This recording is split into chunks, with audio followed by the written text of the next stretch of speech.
Hello, everyone. Hope everybody is all right. Let's do a little more like this.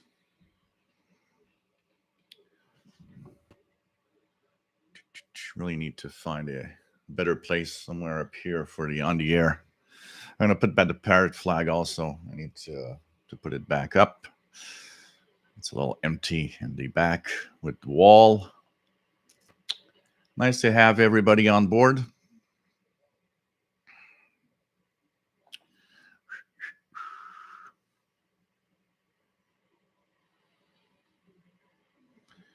And here we go.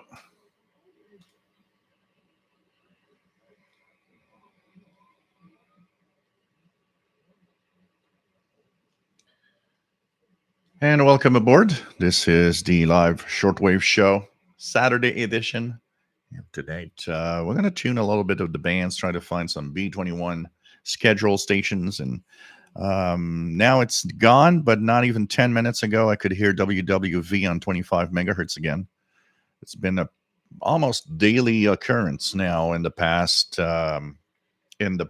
few weeks that WWV on 25 megahertz is there. Now there's not even a trace of it, but not even 10 minutes ago it was there. It's interesting to see the shifting propagation, and we're going to enjoy that and take a few little things. There's a little email from our friend PLF Radio from France that I want to read. I forgot to read it on the other day, so I think this is going to be nice to read. A little bit of some findings that he had on shortwave, which is always cool when you see and hear stuff that are unusual. So anyways, my name is Gilles. I'm located in Montreal, Quebec, Canada, northeast part of North America. And we're live, of course, twice a week for this shortwave radio show. We have a show that talks about radio. We have a show that talks about all aspects of radio in general. We kind of focus on shortwave, medium wave, long wave a little more here, but it's something that we have many different things that we've talked about radio wise on the channel. So Saturday at 20 hours Universal Time, which is now 3 p.m. Eastern because of the shifting in time of our for the winter. But you know, if you always refer to the show in UTC, you always know what it is because it's always the same UTC. We are live also on Wednesday. Well, technically it's Thursday at 0 hours Universal Time, and that's Wednesday evening for North America at 7 p.m. Eastern now. And of course, hope that you enjoy the show. We try to talk about radio, like I said, and my location is Montreal, Quebec, Canada, northeast part of North America. We have a beautiful chat room with wonderful people that are polite and friendly and just want to have fun and help each other with our hobby that is, we have to say it, most of the time a pretty solitary thing. I think most of us are in our radio sessions pretty much alone in a room somewhere, and are alone listening because there's just like, you know, nobody else interested in what we do. And how many times all of you have heard, probably like me, the same thing, which is, oh, well, you know, listening to that noise and that noise. But it's always nice to have everybody on board. I'm just gonna think which one is this one. I think this one is on with a little, there we go, a little less of a volume. There we go, less background noise. I got 3 radios running right now. For today I'll be tuning. I have the HF AirSpy HF Plus Discovery here. I have the Texan H501X, and I've got the ATS25 here. Sorry for tuning the bands. So I think this is going to be a nice choice of radio to try the different stations and the different things we might want to hear today. So, like I said, great chat room with wonderful people, and I think this is pretty much the very positive side of what I do here is that we are really an amazing gang of people that just are here to have fun. No, pretensions, no nothing. We're not, no nothing. No one is better than any other. Whether you have a $20 radio or a $2,000 radio, no problem and no difference. We all enjoy radio, and that's the basics of this place. Cheers with cranberry vodka. So, anyways, we just enjoy the hobby and enjoy having fun tuning the bands and being together. Like I said, it's a solitary hobby, so this is the occasion to kind of feel in that we're part of a gang, part of a number of people that are, here to enjoy the same thing. We're not alone. That reminds me of, the good old days of the listening to Shortwave in 1982 when I started and hearing the mailback shows. Even though my hobby was solitary, well, not always, because for a little while I had my friend Jean-Pierre that actually listened and had a DX100 also. So we both enjoyed the hobby for a little while, maybe, I don't know, for maybe a year. I had my one of my best friends also tuning shortwave, but he left after a year or ish. He kind of, moved away and from radio. And other things came in, finding a summer job and stuff like that takes time away from all of it. So I started alone, went for a year with, I had my friend and then was pretty much alone. So hearing the mailback shows, first of all, was kind of cool because the mailback shows were showing me that there are other people around the world that do what I do. I'm not alone.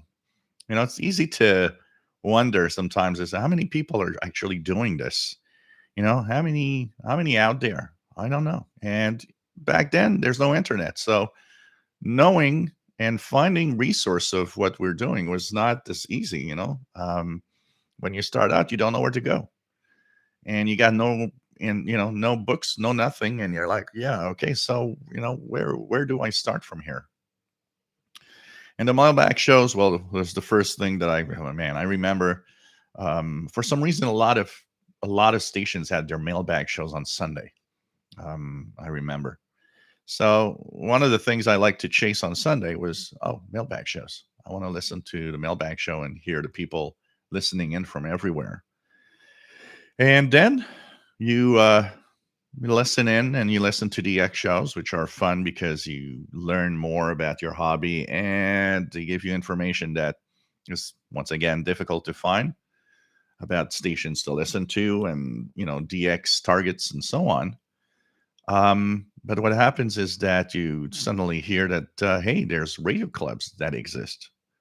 And that's when I joined for the first time a radio club.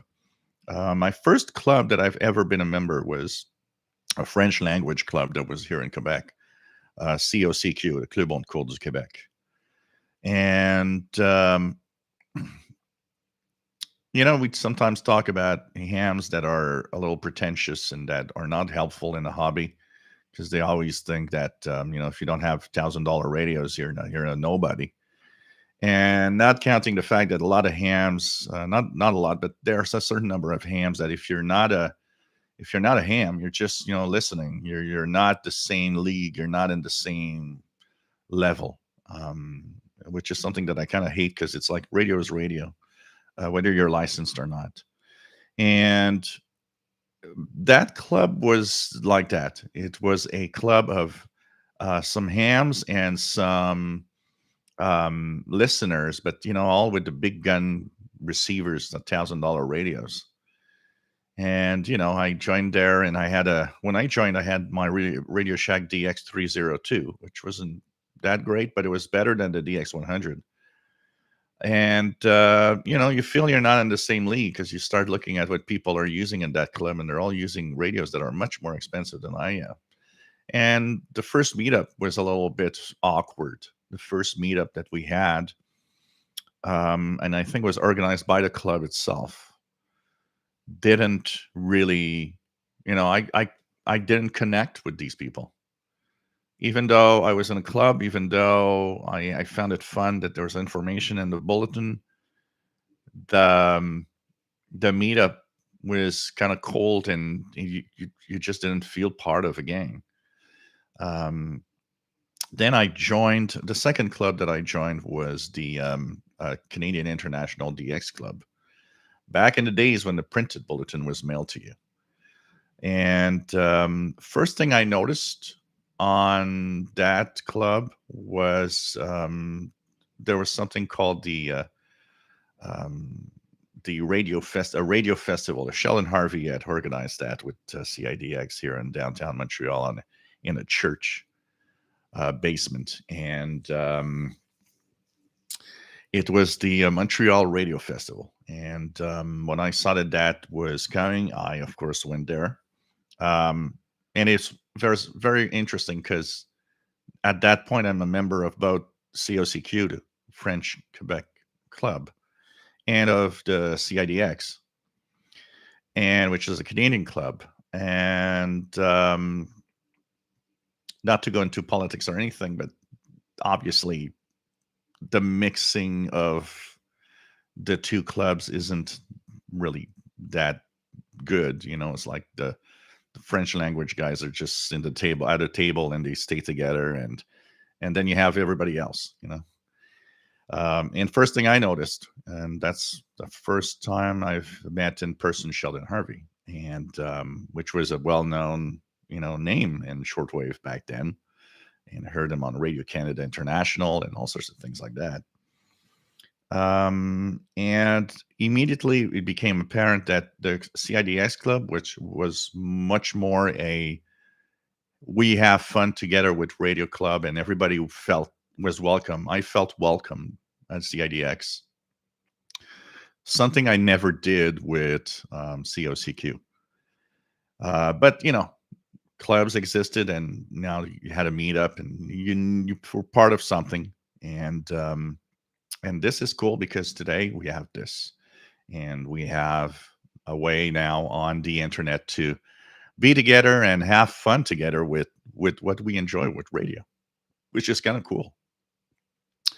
And when the chat is gone because the show is ended, there's a Facebook group, which is a nice group also, where everybody is polite and nice. The Facebook group is the same name as here, official SWL channel. And we just are here to have fun, to continue the party after the live shows are over. We share what we listen to.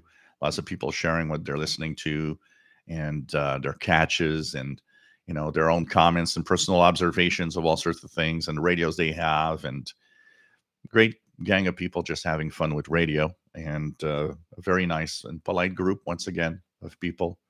And you have to be polite and be nice because there's no second chance. I always just tell it to everybody. There are no second chances if you are not correct. If something's wrong, you're out and you're never coming back. It's not a treat. You got 3 chances before you leave. It's you're out. That's it. So it keeps and with all the moderators that are there and here, it keeps the place clean and fun, and nothing bad really happening. Okay, Bobby Burgess, WA5107 SWL in Morgan City, Louisiana. Nice to have you here. Dwayne, nice to have you on board. Bobby, going off topic, when you get started in your Windows channel, notice in the start menu there are games you installed.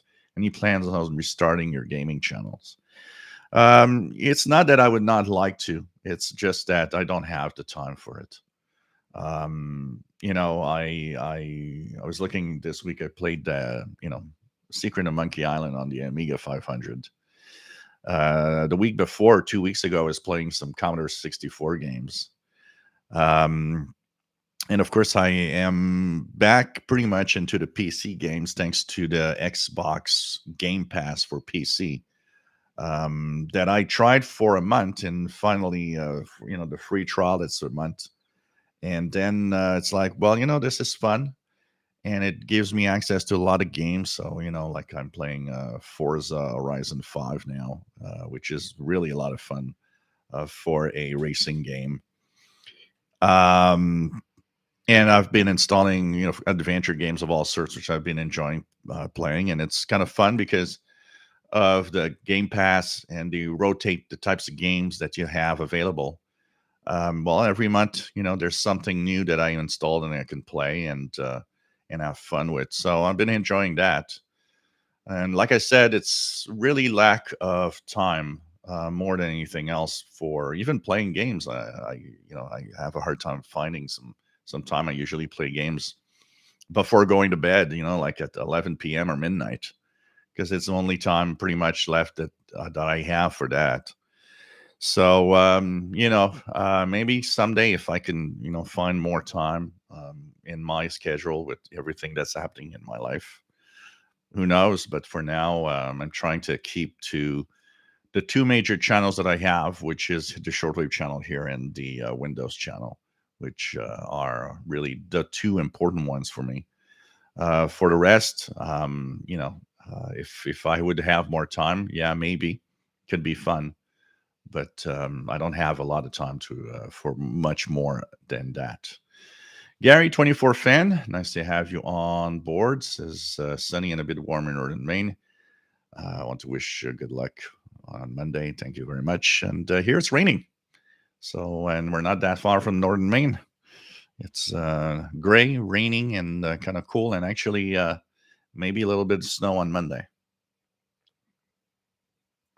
So, kind of interesting. Going slowly towards winter. It's showing. But you know what? It's been sunny for so many days, and I don't know about you guys. I mean, I like sunny days. It's fun. It's beautiful and everything. But for some reason, when it's sunny, like for 2 weeks in a row, having one or two grayish days and even a little bit of rain, kind of, I don't know. It's kind of a relax. It makes me feel like, kind of cool. And this kind of weather, rain, cool. You look outside and you have your radio on and you tune the bands, and it's like, yeah, I'm cool. I'm okay at home. So Richard Califano says, very sad day. Lost our dog and my best friend on Thursday. Oh, so sad. Not the same around the house. Keep up the good job.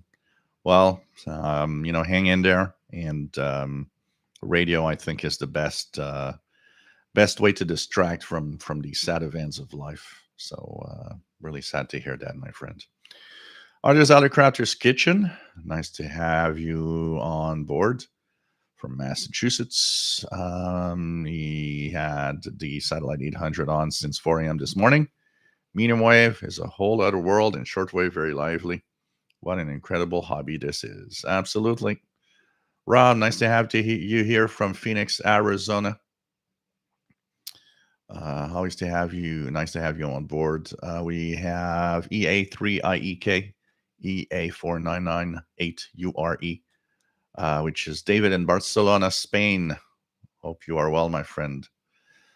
Dwayne says 43 Fahrenheit and cool in Tennessee. Brad, nice to have you on board. WA5192SWL and 5LUL. Mark Ledford, nice to have you here from Houston, Texas. Barry from Chile, Central Kentucky. David, KJ4CMY, nice to have you here from Central Georgia. Ham bands have been really active today. Cool. Robert Cross, nice to have you on board. Eyebrawler, nice to have you here from Arkansas. Last night, ordered the Texan H501X for the holidays. Very excited. We're going to have a lot of fun with that. Great receiver and great holiday gift. Paul, nice to have you here from California. Our JDA Dakota, Nice to have you here from Winsville, Missouri. Checking in. 39 Fahrenheit. Dwight, nice to have you here from Coastal Virginia, WA4532SWL. Charlie, W8CFO, nice to have you here from Columbus, Ohio. Paul says it's 63 Fahrenheit in Auckland. PLF Radio, bonjour et bienvenue. J'espère que ça va bien. Et je vais lire ton courriel tout à l'heure durant l'émission. J'ai complètement oublié la dernière fois. Welcome aboard from France. MStax, when did YouTube drop the numbers from the dislike option? It happened this week. It rolled out this week. They've decided to do that and drop the dislike numbers.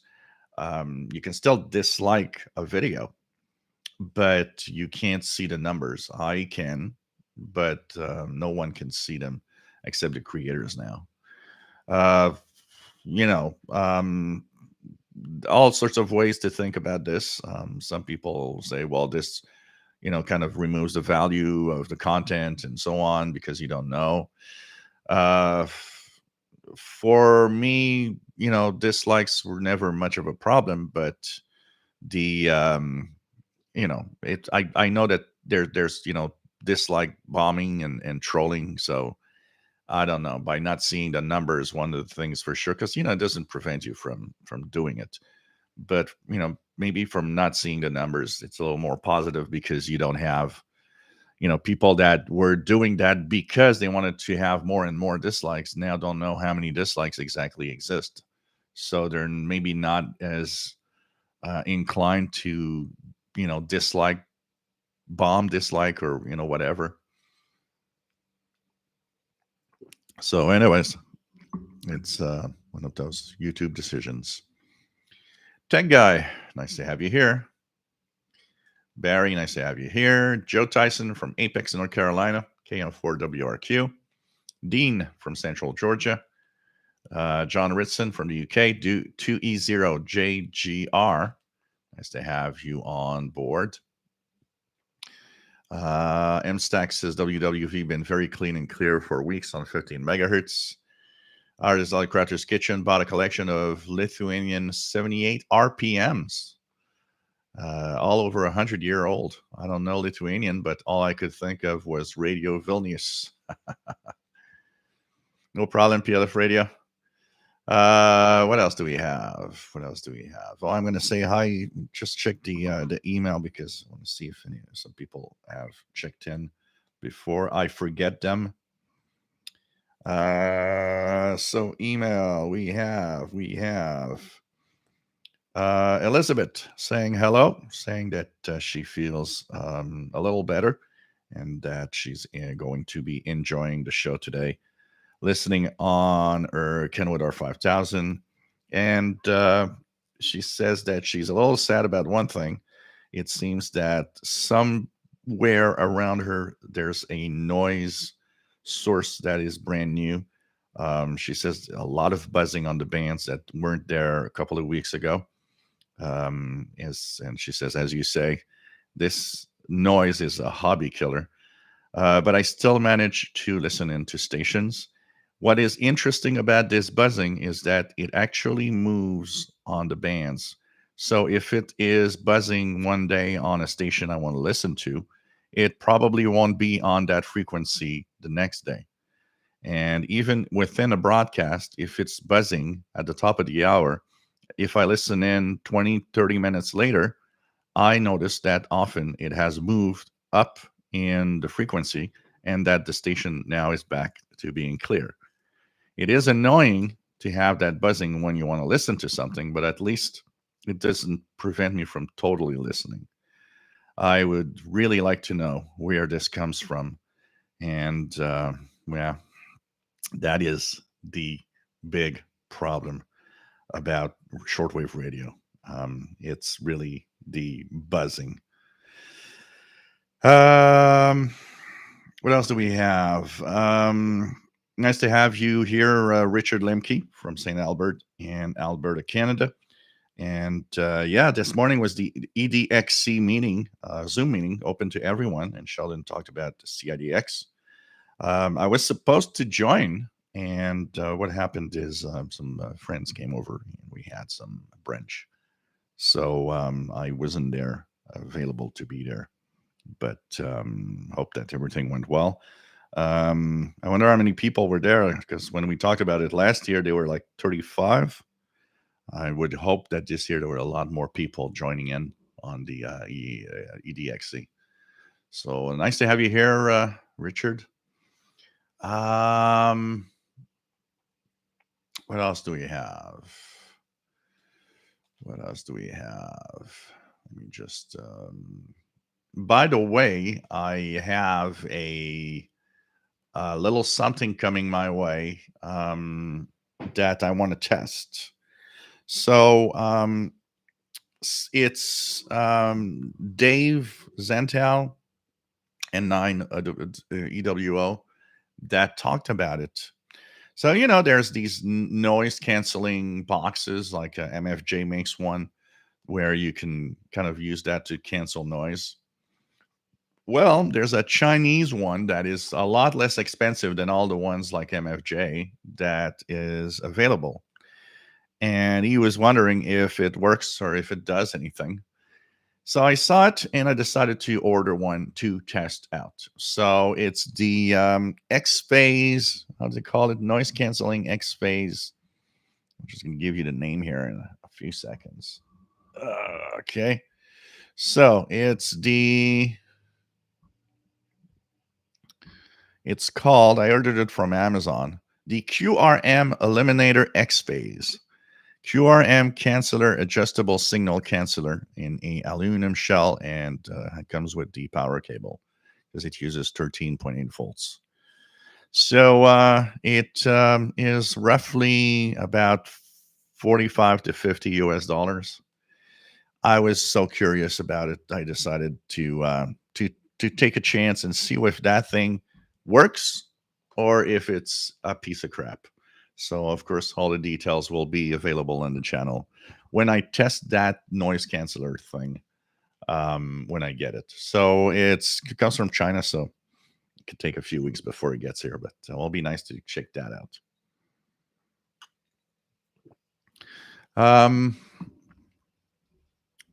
Catalin, nice to have you here from Germany. 45 unit, nice to have you here from Florida. Alexei, nice to have you here. Alex RA3IX, nice to have you on board from Russia. Pretty cool to have somebody from Russia. Cygnus Rider, nice to have you here from Rochester, New York, WA2092SWL. Salut Vince, j'espère que ça va bien à Deux-Montagnes en cette journée grise et pluvieuse. Nice to have you on board from very near Montreal. Vlad, nice to have you here from Romania. Where one of the stations I listen very often, Radio Romania. I really love their programs. Tom DXer, WPE2QED. Nice to have you here from Hudson Valley, New York. And just add some thunderstorms come through. You know what? I knew there were some thunderstorms not that far away because while I was listening to Shortwave the hour before the show started, I had some static crashes. And I thought, whoa, static crashes. Kind of interesting. So Vlad is YO5003SWL 73. Christian Marcoux, j'espère que ça va bien. De North Bay, Ontario. Al, nice to have you on board from Massachusetts. Barry says, sounds like my room, always a couple of radios going. Yeah, I have the multi-coupler. So I actually have often have 4 radios running together since I'm capable on the same antenna. And there's one antenna loop that I need to actually put up before the snow falls. I have this crazy idea that I'm looking at how I'm going to install it. So that loop, I actually purchased 2 50 feet cable with B and C connectors on each end. So one would be, so the antenna would be on the fence. I told you guys about how my noise level was much lower down in the backyard than it is up.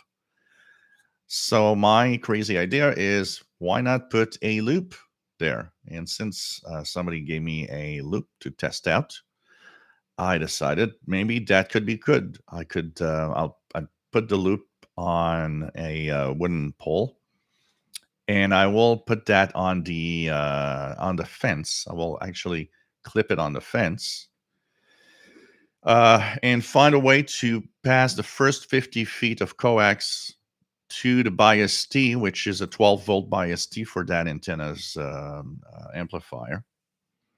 And from the bias T, I have another 50 feet of coax that will come in the room here for my radios.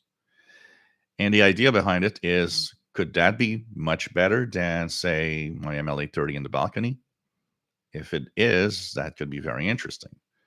But as you see, it's a little bit of work because I have to build it on some pole, then put it on the fence, find a way to have that wire from down there come up here without interfering with no one that would go in the backyard.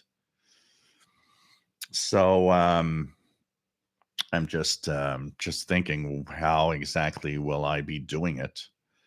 I've got a few ideas about how to. Maybe I would simply put another broomstick a little near where that broomstick I could put the coax that will go higher, and then have the coax just in the air until I have it in through the door in the back. That way, nobody would ever encounter the coax or run into it in any way.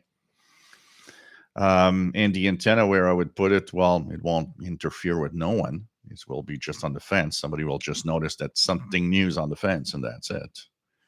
Um, and inside, that's okay, because inside I know how I could quickly have that coax run. I will have it run through on the ceiling so that it doesn't interfere with anything on the ground, and have it come in the room here to test out. So, of course, before putting the coax in and all of that, what I will do is test it out with just the installation in the back and see how it goes and see how it works.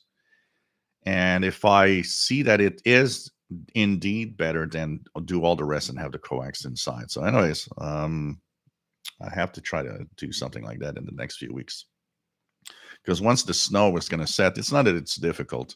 I could still do it even with the snow, but once the snow is there, it's like, going in the back with 3 feet of snow to put up an antenna is not as fun.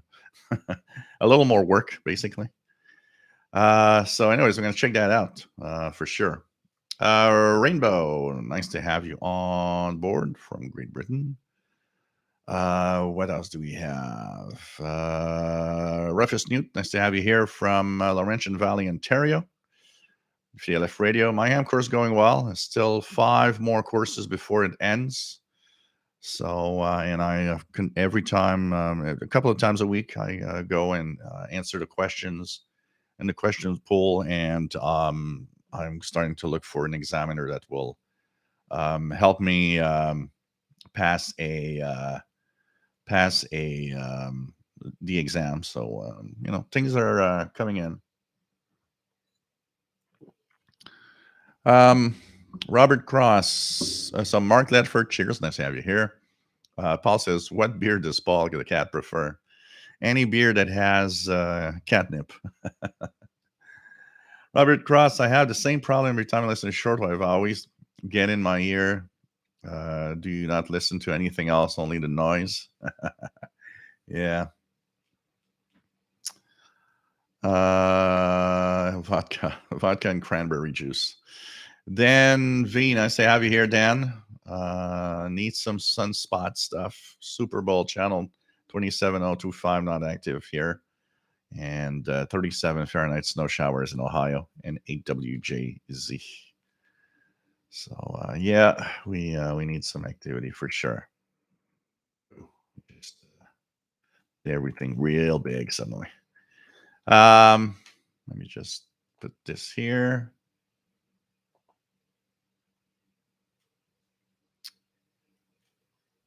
So we have Larry, glad to be back around. Sorry you haven't been here lately. Dropped a restaurant-sized can of Green corn on my bare foot.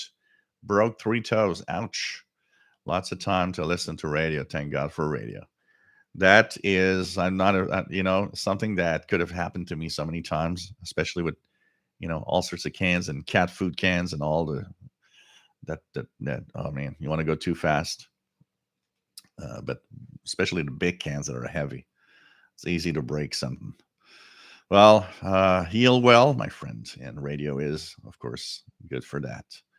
Neil from the UK, nice to have you here. Neil Toombs from the UK also. M0CJM, nice to have you on board. And he hopes that everybody's going well. Arch88 Dakota says mailback shows are on weekends because I guess they figure that more people are off on weekends so they can sit and listen. Yeah, that's what I always thought. It's like, well, they're probably focusing Sunday because most people on Sunday are off, and maybe that's when they listen more and have time to listen. So, there are some in the weekdays, but the majority of them were on the weekends back then. Jetcrafter, nice to have you here from Maine. Appleby, nice to have you on board. Gurkus, nice to have you here from Seattle. What else do we have? XNEDX or Keegan, nice to have you here from Northwest Arkansas. What else do you have?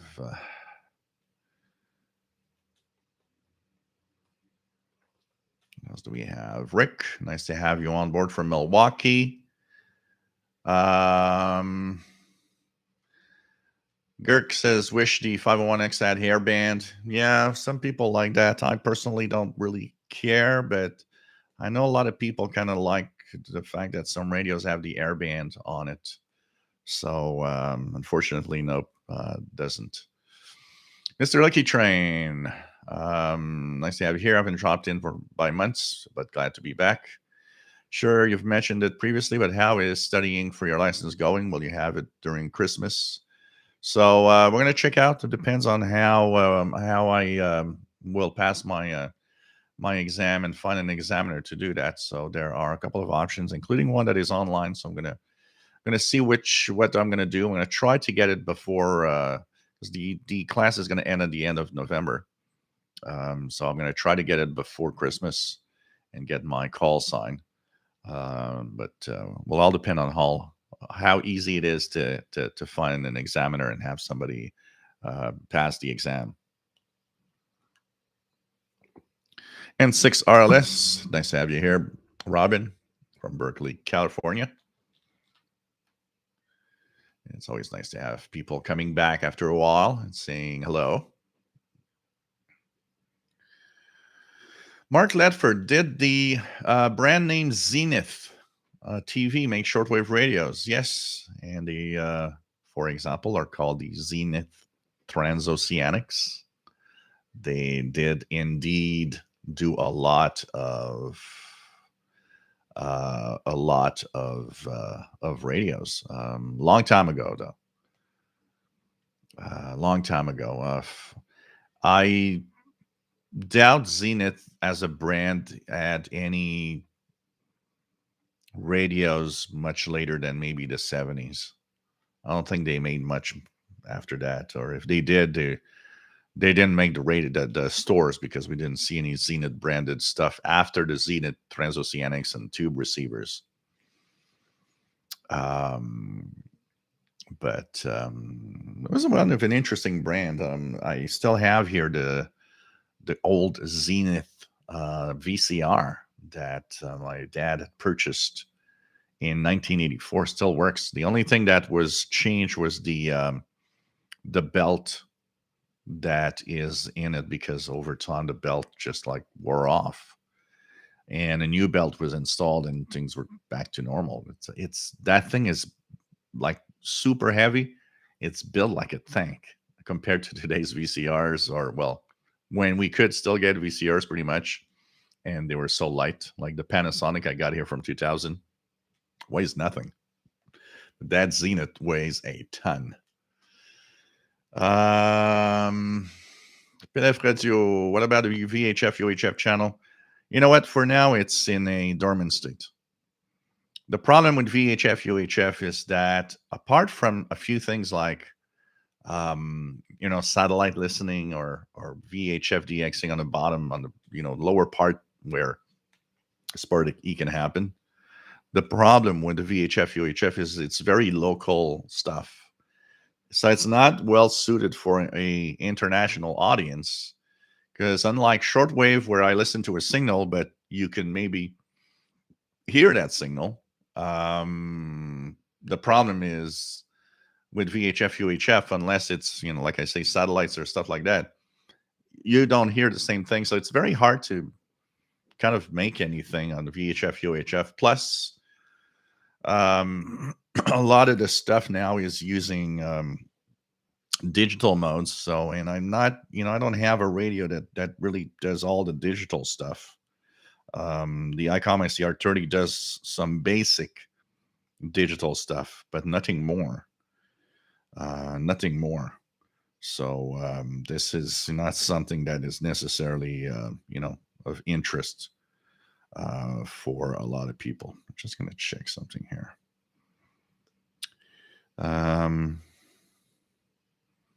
Checking the number stations. HM01, the Cuban number station in 16 minutes. I'm going to try that on 16180 and check if some pirate stations have appeared on the bands. 2030 UT, there's 6925 AM. So let's check that out just out of curiosity. 6925 AM. I'm going to use the 69925. Anything here? Whoops, didn't work. 6.925. I do not really see anything there. 6925 seems to be empty here on the bands right now. But if anybody wants to try it, 6925 AM mode, something reported 2030 UTC and Pirates. Gert, thanks for the 501 vids. And there are going to be more of them, by the way, more of them. And also I will try to do a lot more on that are helpful on, how to operate the radio and other radios, because I know that a lot of people are, asking me, look, can you show us the functionalities and how they work and how you use them and so on. So at the same time, I'll mean like an online, instruction manual if you want. And sometimes it's nice to see what, somebody actually doing something with the radio, because you might not understand a certain feature and then you see somebody else use it and it becomes, oh, look at that. This is cool. Christopher from New York City. Nice to have you on board. As everybody's saying, lots of the radios from Zenith were transoceanics. They were very popular. So Radio Yankee from south of Buffalo, where it's snowing. So nice to have you here, Mike K2YK. Larry from New York, nice to have you on board. We have RJ Dakota says has a huge Magnavox console in the living room that had several shortwave bands on it. It influenced my listening later in life. I'm pretty sure. Hey, Kimberly, K6YYL, nice to have you here from California. It's been an especially fun time on 10 meter FM, California to Tennessee contact. I recorded and uploaded very recently. Cool. That is fun. I still remember the first time I heard a 10 meter FM. When I had my Kenwood R5000, it took a couple of years before I heard one. I didn't, I remember when the Kenwood R5000, when I got that radio, there was that FM button, and I literally at the time, and we're talking 1990, didn't have any idea that something in FM existed. And so that button was there, and I was intrigued. I was like, FM?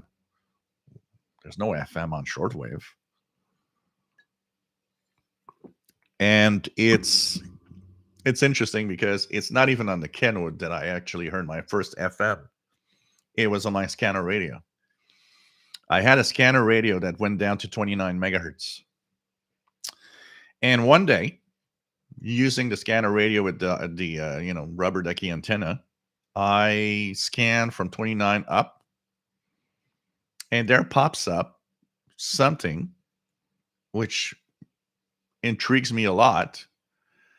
And it's something like on 29620 or something like that. I think it was the 29660, the one from Virgin Islands, the repeater.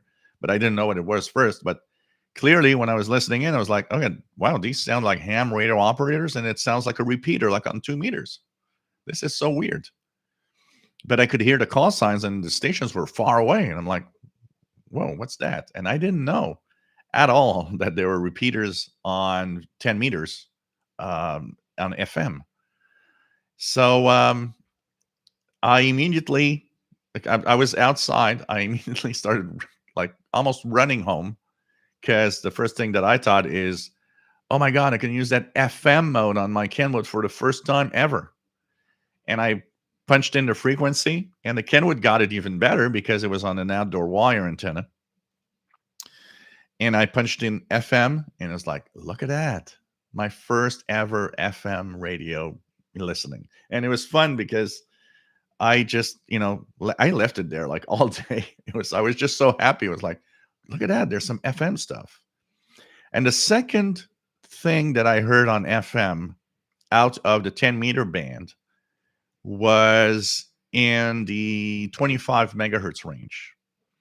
I was tuning around slowly and heard something distorted on 25870. And I was like, look, it's kind of distorted. And I pressed the FM button, and it was clear. It was WFLA in Florida, in Tampa Bay, Florida. They had back in the day, in the 90s, that studio to antenna link, and it was 25870. So what happened when conditions were good, and back in the early 90s, we were in the still in a high peak of a good solar cycle. We actually, every day, when the sun rose, after, I don't know, 30 to 45 minutes, WFLA would come in, and it would be there all day until late afternoon when the sun sets. And that time was like winter. And that's the first time I heard Rush Limbaugh. I didn't know who that guy was, but they had a Rush Limbaugh show.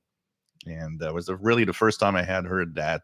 Because here in Canada, we don't hear of these, because you guys have these big names that have these shows all day and night on AM, FM networks. I did not know these names because here in Canada we don't hear those. It was the first time that I would hear Rush Limbaugh, and I would hear WFLA, and man, that opened up another world. When we say the discovery, when we listen in and hear something for the first time. So it's kind of interesting to see that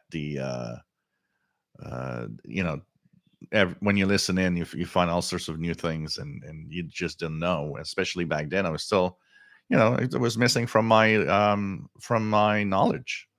I just didn't know, and I understood at that point. Okay, now I know why they added an FM button to the Kenwood R5000. Because indeed there are a few things, and after that, I've heard a few other things in FM. When transatlantic conditions were good, there were some FMCBers from Europe. Even here, there's two guys that I heard for a while, and they were local. They were really local here in Montreal, and the two guys had an FM mode CB. And I remember tuning the CB bands one night, and it's like, these guys are in FM, which was technically illegal because FM was not allowed on the bands. It's still not in Canada. And in the United States now, it's something that's going to come. But I remember it's like, oh, these guys have some FM CBs. So I thought maybe they have some European made or or some CB radios made for the Europe market, because I would hear them here. And so that opened up another world of, oh, look at that. There's some FM stuff. And I was amazed. I remember those were the early 90s were the last times that I went up north to the shack that my dad had. And about until 1990, thinking about it, 1995-ish. And I've never returned there. It was sold to a friend of the family, and I've never returned after about 1995. But I remember I would go up there with a friend of mine, and because he had some family and friends not far from there, and near Mont-Tremblant. So sometimes he would say, "Look, I'm going up to Mont-Tremblant. I want to have a ride to and go to to the shack." And it was like, "Yeah, okay, I'm going to take the occasion." And I would bring some radios with me. And sometimes he would just go visit and come back, and we'd spend the weekend, drinking beer and building a fire outside and stuff like that. But I remember back then we went because there was a construction on the that was collapsing. My dad had started to do a new shack, and he never finished it. And because he had no roof, with the rain and the years, it became unstable, and it was kind of more dangerous than anything else. So it was a very open, area. And so we thought, the best thing to do, because, people are telling us, well, you could rent this and that truck and that thing. And it's like, are you kidding me? I'm not going to, we're not going to rent $1,000 of equipment to bring that down. So we went there, and because I had thought about it, and my friend also, it was like, how about we just burn it down to the ground? But you can't do that in the summertime, because now obviously it's dangerous. But in the winter, with 3-4 feet of snow on the ground, we thought, what can happen? Nothing. There was no trees nearby. Nothing. It's like we can burn it down to the ground in the winter. It won't propagate anywhere. There's snow everywhere. It's just gonna melt the snow and make water. And so we went there, and we placed some carefully, planted some carefully branches and all sorts of planks and stuff we could find. And the structure was all of wood. So we just put on fire and looked at the fire for it took a few hours to really burn down to the ground. And I remember I had my scanner radio, and while looking at it, we had put up some chairs, and we would be just far not to have any problems, but it was close enough to feel the heat of the fire. So even though it was kind of a cold winter day, we were okay. We were feeling the heat of the fire. And I remember that day, which was a grayish day, and it was something like in February. And we were sitting down, and I had my scanner on 2966, being amazed. And he was kind of amazed also, because he was hearing that. It's like, what are you listening to? I said, I'm listening to amateur radio operators that are actually contacting a repeater. So what we hear is a repeater. And I explained to him, and that repeater was the one in the Virgin Islands in the Caribbean. And he said, he looked at me and with the little radio and the telescopic I had on top, and he said, are you telling me you're hearing the Virgin Islands on that little thing with just that antenna? And I was like, yep, absolutely. And so I, didn't put the volume too high, but we had a few beers. He was listening to the contacts, and we were looking at the fire, and the shack burned down to the ground. And one of those interesting souvenirs. That was um,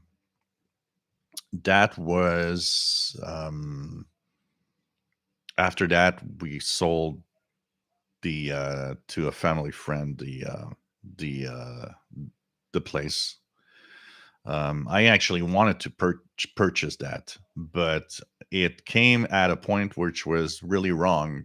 Um, my brother owned the place, and he had no he was he didn't have a job for a while, so he needed money. So his thought was, look, I'm going to sell the shack. Problem is, when he sold it, I was at the time between two jobs. I also had no job, and I was searching for a job. And I thought, well, I can't afford buying this. I don't have a job right now. And it was not expensive. He didn't sell it for a big amount of money. If I had a job, I would have had the possibility to buy that. And that place, I tell you guys, is DX heaven. No noise, no neighbors. The nearest neighbor there was like 3 or 4 kilometers away. You actually you almost need a car to go to the neighbor. and it's still like that today. The nearest neighbor is still, nothing has changed much in that area. It's one of those places where it kind of stayed the same pretty much. Even though there were a little more shacks that built around the lake and all of that. Overall, the area still, I went there just passing by because I was curious. The last time, maybe 7 or 8 years ago, I had rented a car and we had gone in that area. And I remember I said, I was with a friend and I was like, you know what? Do you mind if we take a little detour? And my friend said, no, I don't care. Because I said, I want to go see what it looks like today. And I remember I passed on the road there, saw the shack. We actually stopped. We went we went there and looked at the shack and everything and the lake. And I remember being on the road, going there, seeing the shack and all, and I was like, well, nothing has changed here. It's like been the same for 50 years. It's nothing has changed. It was almost the same as when my dad bought the land in 1978 ish. He had bought a 100. It was, I think, 200 feet by 100, and I think he paid something like $400 for that in 1977. Can you imagine that? It's like crazy. And he had built a shack there. Still remember, we would go there every weekend and would build a shack. I would help him in some stuff that I could help him with, and just having fun in my young years as playing around in which was very natural environment. A lake around it was all wooded area in the back. There's a road. The road was not even asphalted back then. It was still a dirt road when he purchased it. And man, all the fun and all the things that all the time that went there and all the things that we did. Oh man, some amazing souvenirs from that area. At the same time was the nature escape. And sorry if I'm annoying with my stories. When my dad bought it, it was cool because in the forest there was a kind of a trail that was made, because when my dad bought it, there were still some cows around and different lands there. But slowly, the cows moved away. They were selling the land, but there was still a bunch of cows that every afternoon the guy that had the cows would go and bring the cows back to where he was going. And of course, the cows would go into the forest and follow always the same trail. So there was a nice clean trail in the forest. I really liked it. The only thing you had to be careful is not to step in some cow, booze or whatever. But that I remember I liked that because it was like, oh man, this is cool. It's just got to be careful, look where you put your feet. But apart from that, it was like, oh man, it's so cool. This is a nice big trail in the forest. It just goes, pretty far away. And but it was DX7. That was DX7. It's like the shack didn't have electricity. We would, everything would do. We would cook on a fire, on an open fire, and inside we had a um, a wood stove. So in the wintertime, we would heat with the wood stove, and of course, there's lighting was done with all sorts of oil lamps and stuff like that, and which added to the kind of the charm and the interesting aspect of that. The problem there is, anybody that brought women there, that was a problem because women didn't. It's like, yeah, well, I need to pee. Yeah, well, you go back and you go in the you just go back and just do it in the forest there. Do it in the forest. You don't have any. No, yeah, got to do it in the forest. I'm sorry. It's guys, it's not the same. It's easier for guys to just deal with that. It's like, who cares? But I gotta poop. Yeah, well, here's the paper and there's a forest. Poop. It's like, yeah, okay. It's not all the, and we didn't I didn't mind that much in the winter time. We would, anyways, a lot of you guys probably lived through that, especially those of you that are in northern places. How do you shower? Well, you take a big pot, you fill it with snow, and you put it on this wood stove. And when it's the right temperature, you can clean yourself. Oh, okay. Yeah, that's kind of the way it goes. It's like, I remember going there with friends or people sometimes, and they were like, okay, and you like it here. And I'm like, I love it here. It's great. But um yeah, but in the next couple of weeks, it's going to be the dislikes. In the next couple of weeks, you're going to see, no, you're not going to see any number anymore. They're all going to be removed. So what else do we have? A gang of four. Nice to have you here from New Hampshire. Everybody saying hello to Elizabeth. What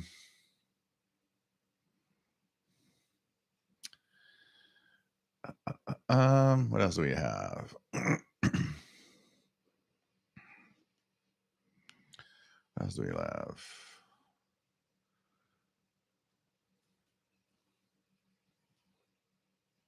What else do we have? Vivian, nice to have you here. W9VIV, listening to the stream while raking leaves in North Carolina. Cool. Here, there's pretty much no more leaves to rake now. The trees are all empty, pretty much. So what else do we have? Well, I almost never like anything or dislike anything also when I watch videos. I almost never bother to do it. The only people that I bother to do it is you guys that I follow and I see a video, radio video of some sort. I will thumbs up your video because your channels are small in general. So I think, maybe that can help you guys. But for big gun channels that have millions of views and stuff, I don't even bother thumbs up, thumb down. I just like, who cares? But I do it on small channels and on channels like you guys' channels because I'm very quiet on the, you guys comment a lot on my channel, but I go to your channels and see stuff like, like this morning, I saw a couple of videos on Mad Radio DXer's channel and so on. So I go to you guys' channels regularly, but I never take the time to really comment. And, sometimes I'm thinking, well, I should let them know I was here, I guess it would make you guys feel nice to and I should probably just say, hey, nice video or whatever, and but I don't take the time to do it much. But I do thumbs up your videos of you guys to hoping that it's gonna kind of help you guys also at the same time. But like I said, big gun channels that are millions of views, I don't take the time to do that. Tom DX, there are around 38 to 40 people in the EDXC Zoom this morning. Okay. Well, last year was 35. So, okay. I would have thought it would be a little more than that, honestly. But N6 RLS today heard intermittent digital bursts on 6 megahertz, strong signal for about 2 seconds, then much lower for 3 to 10 seconds, 10 kilohertz wide. Interesting. ManMax, I have one of those $60 cheap QRM eliminators, and it works well in my case. Okay. I'm going to see. I'm going to test that out. BLF Radio says, so what is the QRM Noise Canceller? So it actually is a device that is supposed to use a phasing method with signals to actually remove the noise from a signal. So anyways, more on the subject when I get it, but there's like MFJ makes one, which is a much more expensive. MFJ is like what, $200 to $300. The question is, and that's what I thought also is, well, if I get that $50, $60 ish thing, to give it some importance and if it really works, is should I get an NFJ one that's much more expensive so I can actually compare it with a more expensive one? That's interesting. Yeah, man, Max, no problem there. I got a 30 amp linear power supply here. Harold, nice to have you here from Norway. LB1NH. Tarek, nice to have you here from Cairo, Egypt. So it's going to be interesting to see how it works. And it's supposed to, remove some of that noise. So we're going to see what happens there. So what else do we have?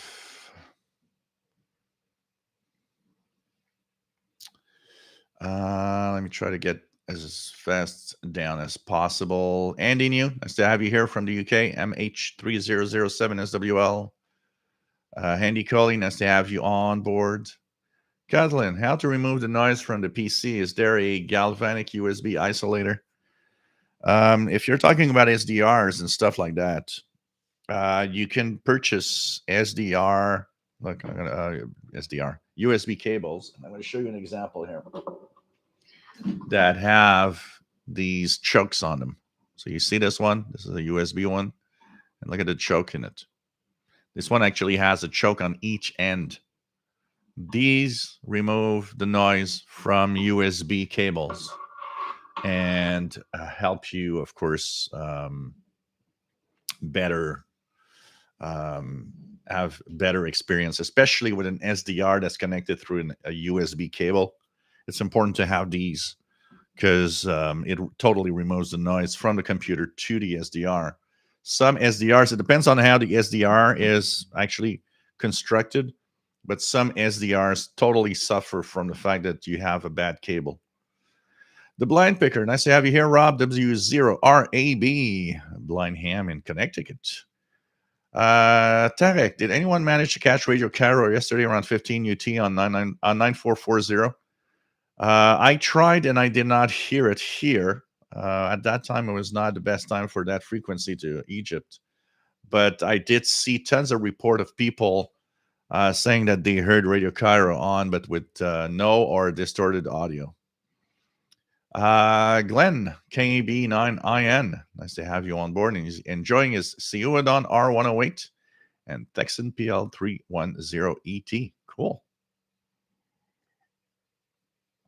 Santa Faros is following this afternoon with the RSP Duo and his homemade active loop and MLA30. Cool. Rainbow 2E0 VPJ, nice to have you here from the UK. WR, nice to have you here. Where are you located, my friend? Jim Gordon, nice to have you here. What are you getting on 6,000 kilohertz? I've been getting the usual 1 kilohertz tone on 6,000 kilohertz during the evening.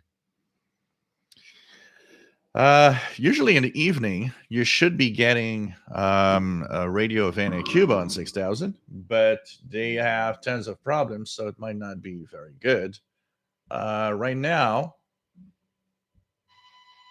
I'm getting a tone which is some kind of localized noise. For some reason, I've noticed something interesting about 6,000 kilohertz. I have noticed that some of my PCs, when they get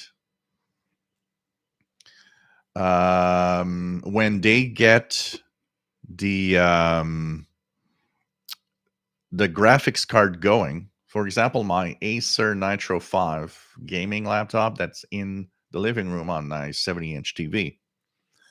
If I do something that will kick the laptop into high gear and it starts using the second graphics adapter, which is an NVIDIA, I noticed that I get a strong tone on 6,000 kilohertz on all of my radios, as long as it's working with the other graphics adapter. And when that graphics adapter is unused, then the tone disappears and I'm okay. So which means when that computer does that, I can't even listen to Radio Cuba. And if I stop doing anything that uses that graphics adapter, the tone goes away and everything's clear. So it's kind of interesting. Right now, I'm hearing a tone here, but that tone I do recognize, and it sounds like the tone from a computer. But right now, I hear a very high-pitched whine tone, but usually that's a computer. And it could actually even be the gaming laptop here, because that is an Asus gaming laptop. It also has an NVIDIA IN gaming chip. And when I actually use SDR console, so any of you guys that use SDR console, if you have a gaming laptop or if you have a laptop that has or a computer that has a NVIDIA graphics adapter or graphics chip, the SDR console v3 software will actually use some computing from the graphics adapter to run, so that it actually it will need less of CPU cycles instead. So it makes it run smoother. So right now, when I look at it, my GPU is used. I could see it here because I have a little monitor thing. My graphics GPU is used with SDR console right now. And the CPU is almost unused. So just to give you an idea, my GPU, the graphics processor on SDR console, is used at 30% of its capacity. And the CPU on SDR console is used only at 1.5%. So what it does is it uses the graphics processor to run and leaves the CPU alone, so your PC actually runs much more smoothly, because this one has 2 graphics chips. What else do we have? What else do we have? Andy Coley, use LMR 400. Well, not really. For shortwave, I'm going to use standard RG58. Because for 30 megahertz, below 30 megahertz, the loss is not enough. As long as it's well shielded, that's much more important. Because LMR 400 is good, but then higher frequencies, more in the UHF range. Vince, when you're out there in Antenna, let me know. I'd be happy to go help you. And probably all the hooks and hardware to do that. I do it all day long for work to install outdoor cameras. Cool, Vince? No problem. We'll have to meet at some point. And check that out.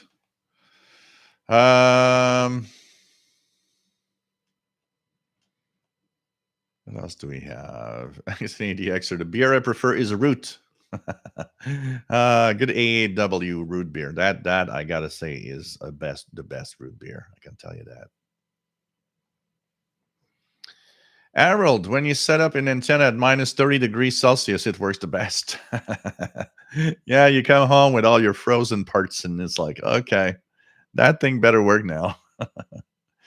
Other Crafter's Kitchen says, Jill, is impedance matching a big deal with the MLA30? So far, it seems only one of my radios, the Hallicrafters S40, has not been a good match. All the others, vintage and new, work great.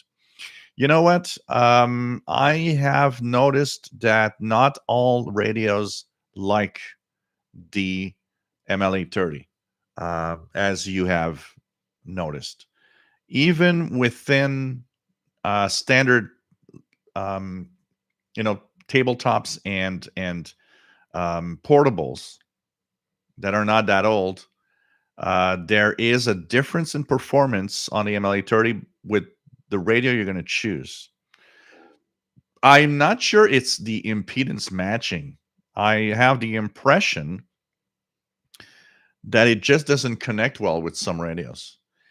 And a radio like the Hallicrafter, I'm wondering if it's not some kind of um rather than impedance, I think it's some kind of effect, because these big radios, the Hallicrafters, old radios, they are a different principle a little bit in the way they work, even though they're still radios and work in the same idea, the same basic idea.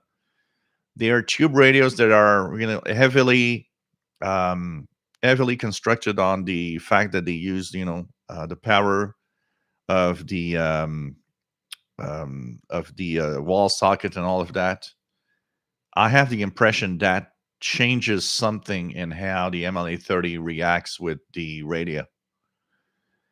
I'm not sure impedance is necessarily that the problem. I have the impression it's more than that. I have the impression there's some kind of interaction going on. Almost as if when you plug the MLA30 on a radio that is in the wall socket, gives electricity from the wall socket, the wall, the mains electricity.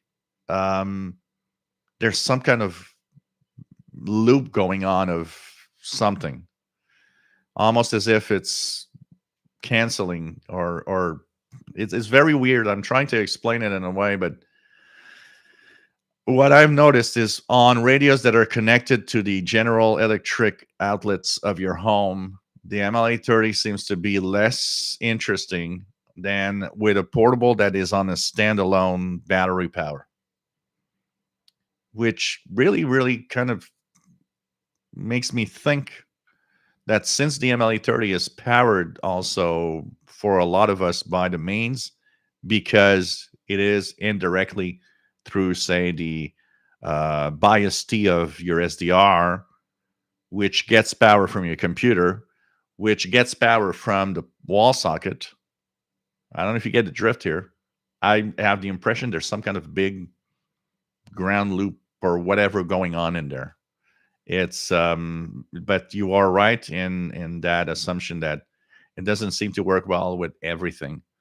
And I've noticed that the older the radio, the less it works well for some reason. It's the same with the standalone AN200 loop for medium wave. I've tried it with my American my AM tube radios here, the American 5 tube radios. Those radios that are super dangerous if you if you start playing with them when they're plugged in. That loop doesn't seem to work at all in inducting AM signals in these all American 5s. You kind of see that something's not right. I have the impression is that the all American 5 tube radios, because that's something we don't think about, but these radios run on higher current, and I have the impression that they create their own magnetic fields that are much stronger than the modern solid state stuff. and it kind of nulls out some effect. So on the All American 5, what I was thinking is maybe the higher amount of power that it uses kind of just interacts with the loop itself, and it just can't work well with these things. So I'm going to try to catch up, guys, because I'm really far behind. Sorry, I'm seeing other questions and babbling around. Sid, nice to have you here from Central UK. Going to try the U-loop antenna with the SDR play out this winter in the balcony. So yeah, cool. Have fun with that. Have fun with that. You know, WR says MLA30 might be better than a U-loop. It's you know, there's a lot of people seem to be very happy with the U-loop, but the U-loop is a you know, passive antenna. The MLA30 is an active antenna. There's two different things here. I think a lot of people misjudge the MLA30 versus the U-loop because they see higher noise in their receivers on the MLA30, not understanding that an amplifier amplifies everything, including noise. And that in the end, what you need to look at is the signal to noise ratio. And not the fact that the MLA30 seems to be noisier. It's not. It just amplifies the noise, the basic noise you have. But it also amplifies the signal, and it amplifies it more than the noise, which means the signal to noise ratio is better. The U-loop probably is very good in what it does. But I have the impression a lot of people placing it better. It is the fact that too many people look at the S meter, not understanding, no, you got to look at the signal to noise ratio, which is not the same thing. But the U-loop seems to work well. A lot of people that I've seen seem to, you know, seem to work well for those that have one, and they seem to be, most people that have one seem to be happy with it. Robert Cross, been in hospital 3 weeks after having COVID, lost strength in my legs. I'm only out of hospital 2 weeks ago. Hey, take care and enjoy these shows and enjoy the radio. Alejandro, buenas noches. ¿Cómo está mi amigo from Spain? Happy to see you here again also. Andrew David from Saranac, New York. Chris 66 from Kentucky. Todd from Minnesota, KC0NTP. What else do we have? Yeah, that would be nice, Gatlin, but unfortunately, no call sign with SWL at the end exists. It's already taken by other people, so I cannot.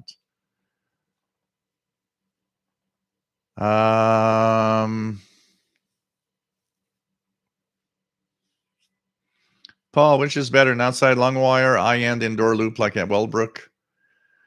It all depends on your situation. A long wire in a low noise environment is probably better than pretty much any loop in general. That said, if you want to test out, you should try an MLA30 before you buy an high-end Wellbrook. Anybody that's thinking of buying an expensive loop, I would tell them, because if you're about to shed hundreds of dollars, try the $45, $50-ish MLA30 first. It might actually surprise you so much that you're going to like, oh, I'm not going to buy an expensive multi-$100 loop. And you're not losing much money if you're not happy. But I can tell you one thing, if you're not happy with an MLA30, I don't think you will be much happier with a Wellbrook. It might be better in some cases, maybe in the low frequency ranges. But if an MLA30, you're unhappy with that, I don't think you're going to be much happier with a Wellbrook personally. And I got a W6LVP loop here, which in many tests that I've seen is as close to a Wellbrook as can be. I can tell you what, I wasted a lot of money on a W6LVP loop. Chris Powell, nice to have you here from Minnesota, and nice to have you on board. AE0IY, extra class. Sheldon Harvey, Greenfield Park, Quebec. Nice to have you here. I hope the meeting went well in the Zoom meeting this morning. 000, nice to have you here. And K3DY, DXing, nice to have you on board. Magazine 1976, nice to have you here from West Michigan. Catalan, let's build a satellite tracker. RJ88 Dakota. Let's try to catch up here, guys. Okay. I might not be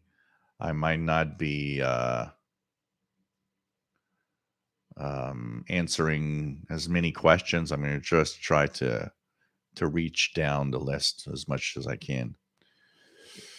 RJ88 Dakota, VCRs, the way they were designed, were invented by Matsushita Corporation, Panasonic. Gary 24 fan, still have my parents' Zenith record radio, a player radio. They bought it in 1960s. That's how he discovered DXing. Keegan, Dad W9JEF has a Zenith Transoceanic 8500 from 1951. He's got a Transoceanic R7002 from 1981 and a Zenith Color TV from the 80s. So cool. Alvaro, nice to have you here. Thomas, KB2UEW. Hi 61, love your sweater. Almost have the same one. Yeah, I actually bought it on Amazon. It's like I felt, I didn't want to go to the stores and start picking up a sweater. I thought it would look nice. I was like, okay, let's buy it. K3DY DXing. After 30 years doing ham radio, I dismantled my station and went off the air, moving on to another hobby, keeping an SDR and one single wire antenna for casual listening. Interesting. Any particular reasons why you decided that you're moving on to something else? Is it the noise level? Is it that you just don't feel the thrill anymore, or the hobby has changed to a point where you're not interested, or there's just not enough activity? Out of curiosity, kind of interesting. What else do we have? Michael Ketchell just purchased a Texan H501. This is down to your thoughts and review videos of it. So thank you very much. Really help to make the decision to purchase. Cool. You'll have fun with that. I can tell you that. You'll have fun with that. What else do we have? What else do we have?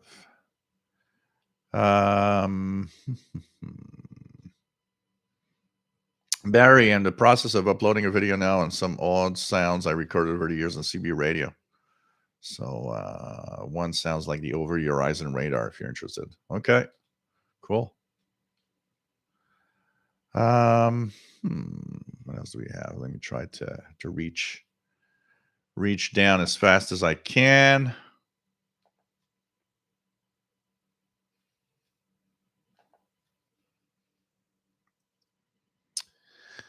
Vianney, salut Vianney, j'espère que ça va bien. De la Gaspésie, VA2, VMA, nice to have you on board. Been a long time. Jay Watterson 69, nice to have you here. Pasture patties, I like that. Meadow muffins. But I like pasture patties. So I got to be careful not to step into pasture patties.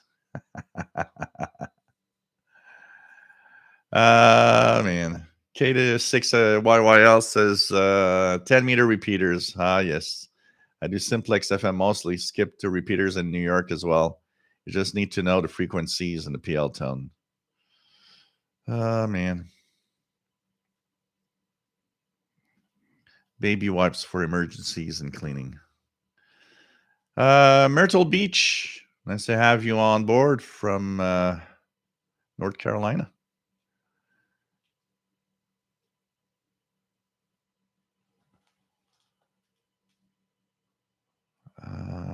Will the expression "give me a thumbs up" be outdated? No, it's not, because you're still going to be able to do that. But,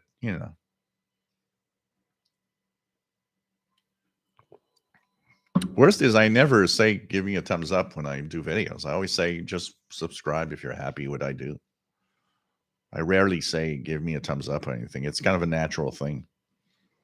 You know, the average thumbs up that I have on most of the things I did was like, most videos are 90% and up, thumbs up. So even if you had, even if I had 10% thumbs down, for me, it's like, well, 90% thumbs up is a pretty good average. I don't care about the thumbs down.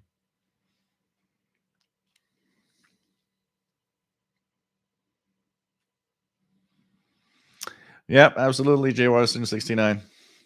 You need a lot of snow. But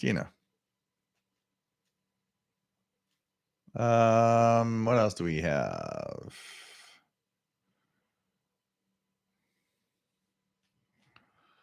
Two Broke Tim, how do I set up my SDR to get local AM stations? Well, if you have figured out how to get, what is your SDR? It's the ham it up thing, right? As if you got shortwave, you should be able to just get, because once you know the offset for shortwave, to Broke Tim, that should also include medium wave and long wave, except that there are some SDRs that do not go below 1 megahertz. So that means that maybe the SDR you have, if you can't tune anything, doesn't actually cover medium wave and long wave. Just remember, just let me know again what you have. I think you have that. Is it the SDR, RTL SDR with ham it up stuff, something like that? Shelly, nice to have you here from South Central Pennsylvania. Ron Hicks, nice to have you on board.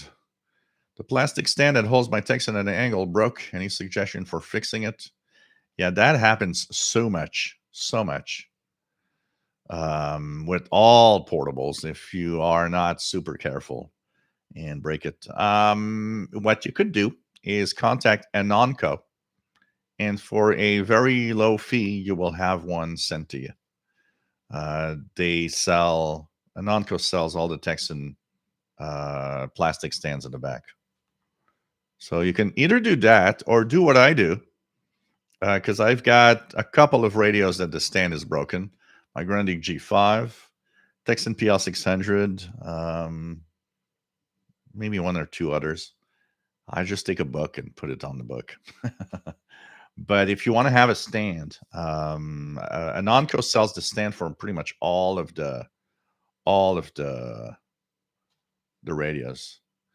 So yeah, it's exactly that. The Qrm X Phase Eliminator that I bought it on Amazon instead of eBay, because I'm starting not to trust eBay much more now because of all sorts of little things that happened in the past year.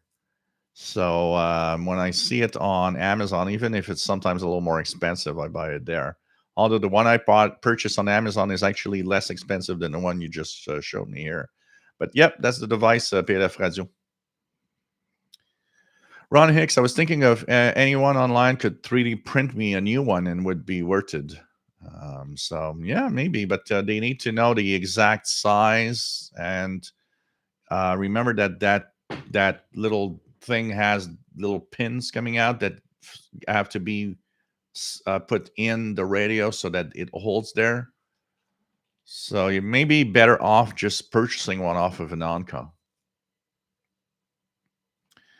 Harold, what kind of license are you going to take? The tech license, extra. In Norway, we have only one license, and that includes the all. So here in Canada, we have two licenses. We have the basic and we have the advanced. Now, since my passion will be towards the HF spectrum, the basic, you have two categories of basic license. And the category is chosen depending on the score that you get on the test. Between 70 and 80%, you are getting the basic license, which is VHF and above only. 80% or more on your test, you get basic with honors that they call. And that means it adds HF privileges to your license. So that's what I'm choosing. I'm going to want to have the um, basic with honors.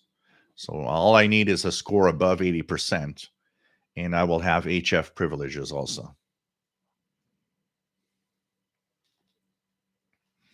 Doug Smith, nice to have you here from Virginia. For desktop receivers, is Yaesu or ICOM the superior rig in your opinion?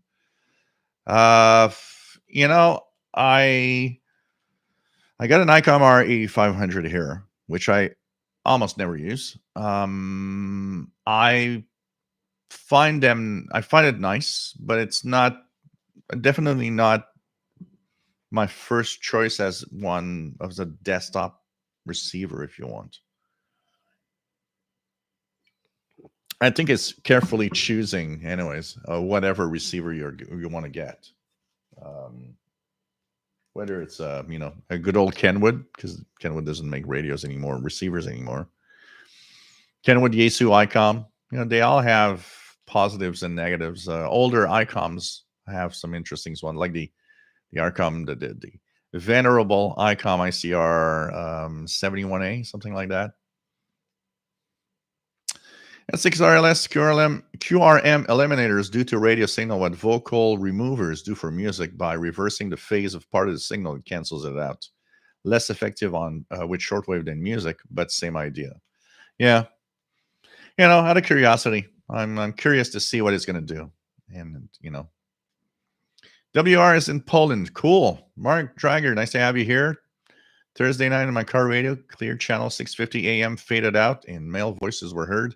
I have no idea where that could be from. That's the medium wave fun.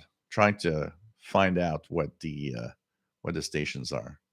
Jeff Williams, nice to have you here from Southwest Cornwall in the UK. Broad Skilling, nice to have you on board. Max, those QRM eliminators can be very finicky. A lot of knob adjusting. Oh, that I'm expecting a lot of that. Absolutely. But we'll see. We'll see. At least you guys will have the possibility of understanding how they work and how they work or not here with my tests, and you'll be able to decide. Zen Farrow says the past week I have some sort of QRM which gives 1 second pulses at exact 1 megahertz frequencies between 3 and 12. I had it on the RSP Duo today, but I put a ferrite on the USB and that helped. Yeah, and remember computers. Computers are dreadful, bad noise machines. It's very important to understand that these things. By the way, guys, on 4995 right now, I am getting one of the strongest signals I've had in a long time from Radio TV Malien. So Radio TV Mali in Africa. 5995 is very nice signal. S9 plus 40 at times. Wow, that peak is the strongest I've seen it in a long time. 5995 Mali. And I see that there's something that looks like a DRM signal on 6030 or something like that. So 5995 Mali. Broad Killing, does colder, denser air and welter help shortwave reception? Shortwave reception is not altered or changed by weather in any way, pretty much. On the low frequencies of shortwave, whether it's raining, it's cold, it's hot, it's humid, it's it's dry, and there's no effect on the shortwave signals themselves. There are frequency ranges that are affected by weather, but shortwave is pretty much unaffected by whatever weather conditions you have. I think because I've seen some comments about that over time, and I think one of the reasons is that these comments rise more from the fact that the not understanding that sometimes winter is better than summer because of the angle of the sun and the way that that propagation works. But it is not the weather itself that changes that. Andy New, listening on 6000 with a PL990 on telescopic indoors, the very definition of optimism. Mr. Bain, what's the best antenna who live outside town area? Long wire. If you're outside um, of big cities and there's not too much interference, just put an outside long wire.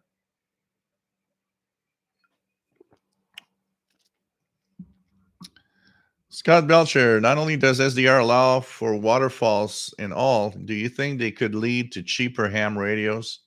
Some no-name brands have already been making some very cheap ones.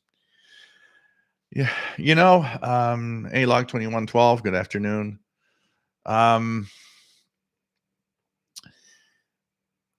There's definitely it's complicated. Okay, let's put it like this. First of all, yes, the price of ham gear and transceivers are very expensive, but that said, a lot of these radios pack a lot of features. So the price goes with the amount of features they might have. You got to have the fact that a transceiver is not just a receiver. The transceiver side needs to have its own circuitry. And the more power you want out of that radio, the more expensive it's going to be because of the circuit needed. That said, you know what? Ham radio transceivers might look expensive, but when you look at the price they are sold for today, they are less expensive than they were in the 70s or 80s compared to the amount of money people make, with the paycheck they have. That said, yes, ham radio transceivers are expensive. Could price be brought down? Possibly. But you have to remember that also ham transceivers have one thing that they have to follow very rigorously. And it's the fact that a ham transceiver will need to follow the rules and regulations of the the different governments concerning radio emissions, and all the rules are very strict. So a company cannot put out there a radio that doesn't have a minimum of quality and performance and not emit spurious signals and harmonics and stuff, which means these radios and the transceivers in them need to have extra care in order to be always within the rules of radio broadcasting on amateur bands. That will make them more expensive, because if ICOM would put up a cheap version of a transceiver, but it actually has all sorts of spurious emissions and whatever, that wouldn't pass, and that would not be a good idea. So I think the price goes a lot with the fact that they have to be careful in what the radio will be transmitting. That's for sure. So that's why they probably what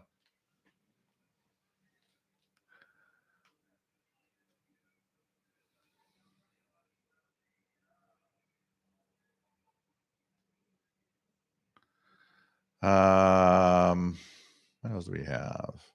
We try to go down as fast as possible and try to catch up with you guys here. Hunter's Alley Crafter says, I think you're right. Although all of my Alley Crafters have been updated with 3-prong power cords, it's either the power or the tuned RF stage, but 100-foot long wire on it works great. Yeah, because it doesn't follow the same rules. It's not like the loop. There's some effect coming from these older radios. Definitely. There's some kind of interaction. and it's not necessarily okay. It's not necessarily the impedance. I think it has to do. It's more than that. It's the way these radios work, and yeah, even though you're updated, it's still, it's still an older technology the way they work, and they create a lot of their own RF and their own magnetic fields and stuff. And I think that is much more what has an impact on why an MLA30 doesn't work on them. Just like that AN200 doesn't work on an All American 5. It's probably, the interaction is pretty amazing when you look at it on radios. I have noticed that the AN200, the Texan AN200 loop, it's a passive loop. You can have an interaction between that antenna and a portable radio across the room. And I'm not joking. If you tune it, you see that the radio across the room, even if it's just a slight interaction, there's an interaction going on. And you're like, wow, this is far away and it still has an interaction. So I had the fact that these Alleycrafters and these tube radios have huge power, huge magnetic fields coming out of them because of all the power. You know, it interacts with everything that is, you know, modern technology doesn't is sensitive and can easily be thrown off and not work with something that is like that, because it's just, they weren't designed for that. They weren't designed for that type of circuitry, and it just like has too much interaction with it and it just doesn't perform. But I'm not surprised, honestly, that a MLA30 would not work with a lot of old tube receivers, um, because there's some kind of interaction going on. So um, Log 2112 having a blast with SDR Uno this afternoon. Pretty cool. Pretty cool. Catalan Alm, is there a military air band that is open? Military, I mean, if you look at the HF, there's military stuff everywhere, everywhere. And there's a lot of it, a lot more than people think. But if you talk about the UHF one, yeah, it's still open in many countries. Zinfaros, YouTube versus MLA30 is pretty clear. If your radio's front end is really sensitive, then U-loop has a little noise advantage. But if you don't have that, then the MLA30 helps. Zinfaros will switch from Homebrew to U-loop so it can compare with the MLA30 and the Duo. Catalan, can you explain a bit the 5 and 9 reports? Yeah, well, when you have reports of amateur radio, 5 and 9, there are two things in there, two information in there. One is the level of signal, and one is how clear it is, basically. So 5 and 9 is, of course, what I find interesting, honestly, in the amateur radio jargon is when you hear contests of stuff or contacts, everybody is like always perfect report. And when it should be a little more, don't be afraid to say it could be a 5 and 5 report, or it doesn't mean you're not being heard. It's just that one number will tell you how well the signal is, how strong you are. The other number is how clear the conversation is, basically. It's just funny. I think it's misused by a lot of hams, honestly. Man Max, I often just use my U-loop antenna over my MLA30 on my Ethan EE. About the only time I use the MLA30 is if I'm having issues receiving a broadcast. Trying to catch up here. Hey, Schlack. Nice to have you here from Sydney. Pretty cool. Do I prefer wool or synthetics for warmth? I will say I don't really have a preference as long as it's well done. As long as it's higher quality and well done.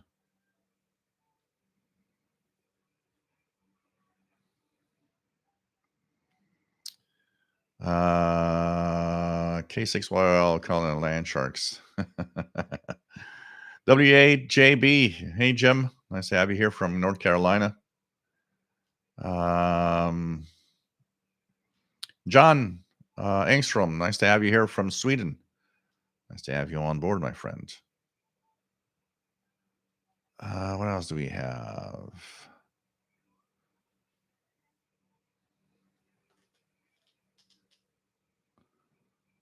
What else do we have? Alan Del Costa. Nice to have you here from Brazil. AU Rabbit. Nice to have you here. David Xer, bonjour. J'espère que ça va bien, toi aussi. Nice to have you on board. To work, Tim. Okay, SDR's Dual X Smart T Ham It Up converter. I can't bring in local AM stations. It might not go down to the medium wave band.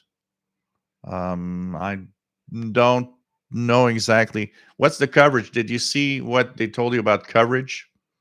Because if you hear shortwave, it's the same setup. You should hear the medium wave band. But I'm wondering if you don't have a version that's not covering the long wave band. Helen Del Costa, talk a little bit about St. Jean ATS 909X2.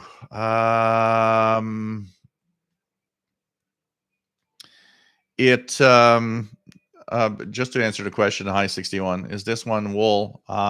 It is. This one is synthetic, I think. I'm not sure actually. I would have to look at but I think it's synthetic. But I'm not sure. Honestly, you make me wonder now. I want to look at the tag. Was it wool when I purchased it? I don't remember. Now. But it is warm. It's pretty good. So the Sangean ATS 909X2, which is right here, by the way. Here we go. So nice little portable receiver, very beautiful radio. We gotta give Sangean one thing. I mean, the radio is very, very beautiful. It's they've got this down really, really good.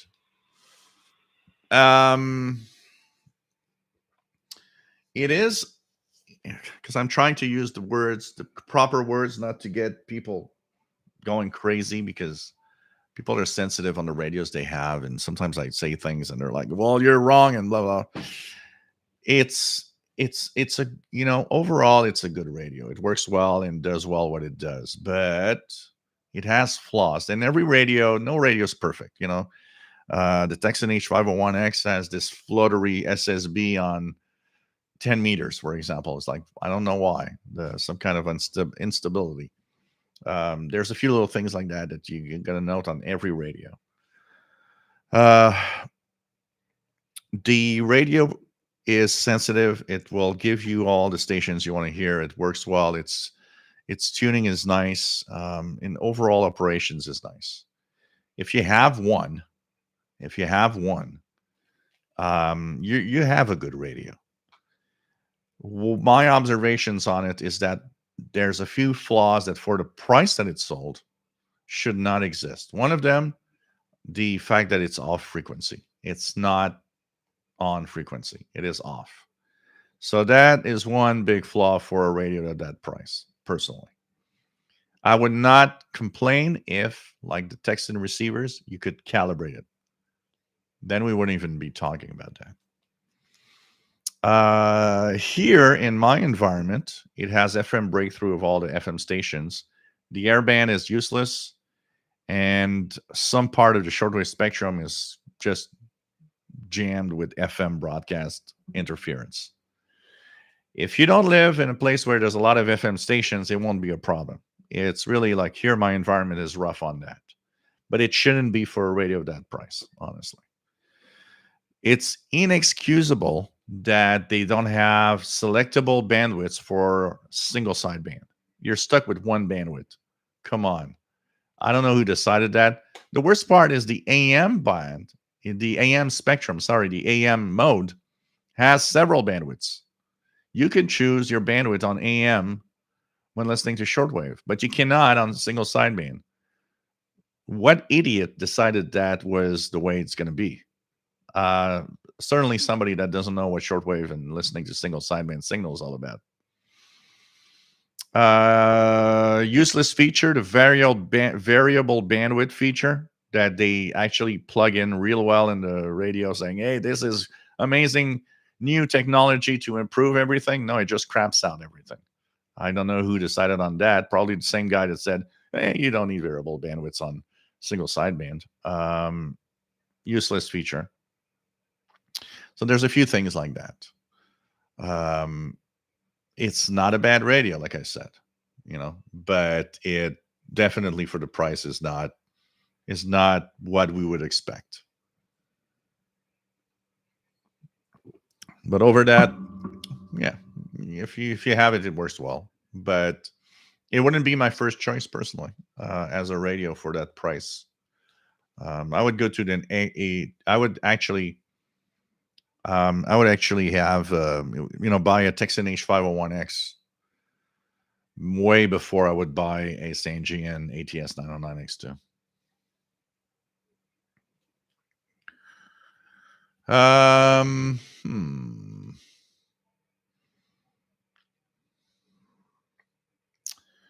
What else do we have?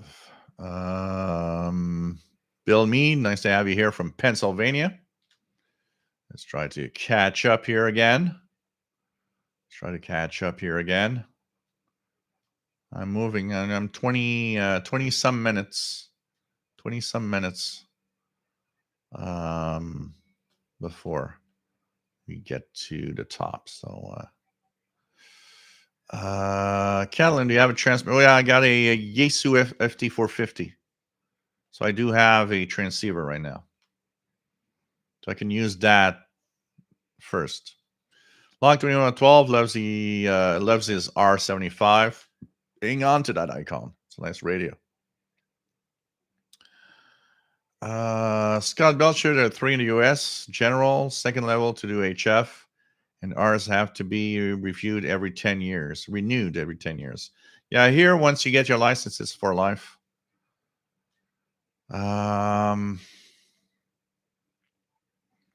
Zinfaro says RSP Duo has diversity mode, which is like QRM Eliminator idea, except it can also automatically tune the knobs. This effect depends on a lot of how different the antenna you use are. Yeah, I know the RSPDX also has that diversity mode in it. Kenny Glass, often turn off my computer when doing indoor DXing. Yeah, I move away from my office. This place is a noise hell. So I can't do any radio here pretty much. I can tell you that. Jeff King from Jacksonville, Florida. René Charbonnier from Radio Classic Sunday. Hey, from Netherlands. Nice to have you here, my friend. Always cool to have you drop in, say hello. What else do we have? Zenfaros 5995 is there, but I have QRM. That makes it unintelligible, but on RSPD1 MLA30 and DHF Plus Discovery with U-Loop. Chris Powell, looking at buying a PL330. Any suggestions on any other radios in this price range being a good choice? I would go to the PL330 directly for the precision of tuning and all of its features. And the price range, if you want to have airband, then maybe you want to look at a Huadon or XH Data D808, which also is a very nice radio, but will add the airband capability. Then there's the, roughly in the price range, the Texan PL368. You also have in the US the Conticom GP7 SSB. It's a different form factor, but it's close to the um,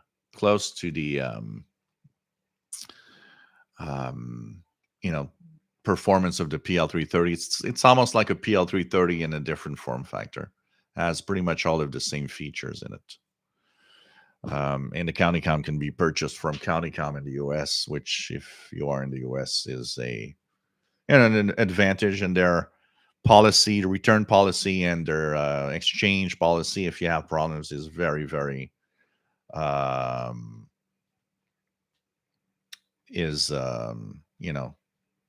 very good. Vince, how many watts you need to transmit from Montreal to New York? Actually, it's not a question of power. To give you an idea, it depends on band conditions and depends what band you're using also. For example, a 10-meter band, okay, and a lot of majority of bands, because there's guys that are QRP guys. They're low power guys. They like 5 watts or less. But to give you an idea, 1 watt on 10 meters can be enough to transmit a signal from Montreal to New York, or even halfway around the world, on great conditions. So the distance and the power you need are not related in general. It's really depending on the band, depending on the conditions, and depending on many factors. But you can do halfway around the world with a few watts. That could be enough. And depending on the mode you're transmitting, it depends, are you doing Morse code? Are you doing single sideband? So, voice, depending on the mode you have. That's why an example, FT8 is very popular. FT8 is popular because with, FT8 and 25 watts, you can work the world. And it could be very surprising. And that's why FT8 is popular. Low power, but capable of DXing and talking to the world in a much easier way than, single sideband. You'll often, people that pump up the power will be in single sideband, because when do you want to talk? That's where the guys, a lot of guys will get those kilowatt transmitters and stuff. But the power needed is not what you need to talk around the world. It helps.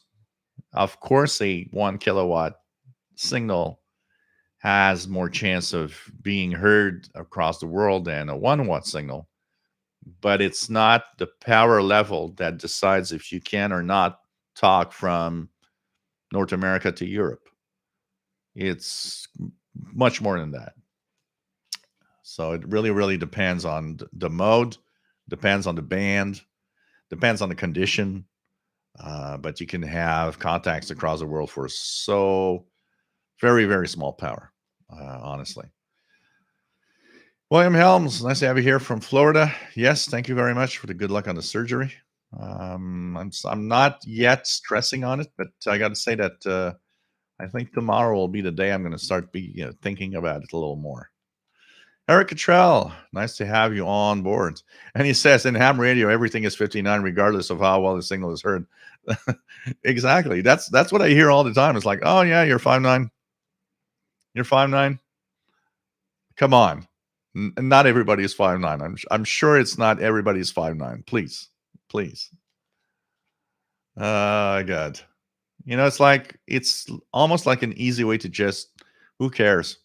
I hear you. I understand you. You're 5'9". All right, JD Dakota, not receiving 5995 yet. Winston Churchill, nice to have you here from the UK. Arnaud, nice to have you on board. And thank you very much. Bien sûr que je parle français. J'espère que ça va bien. Dans quel endroit es-tu situé? Jim, KN6BRK, nice to have you here from California during the show. Arnaud, in your opinion, what is the best indoor antenna to receive HF on a Malahit SDR clone? If you have noise, you try, of course, try some kind of wire antenna. But an MLA30 would be a perfect indoor antenna to listen to HF on the one of those radios. MLA30 is really an amazing antenna for what it is. VE2. Oops, what did I see here? VE2 FGJ. And but yeah, it could be F9, it could be 5.9 plus 10 plus 20 30 dB depending on. But most people are like, 5, everything's 5.9. Everything's 5.9.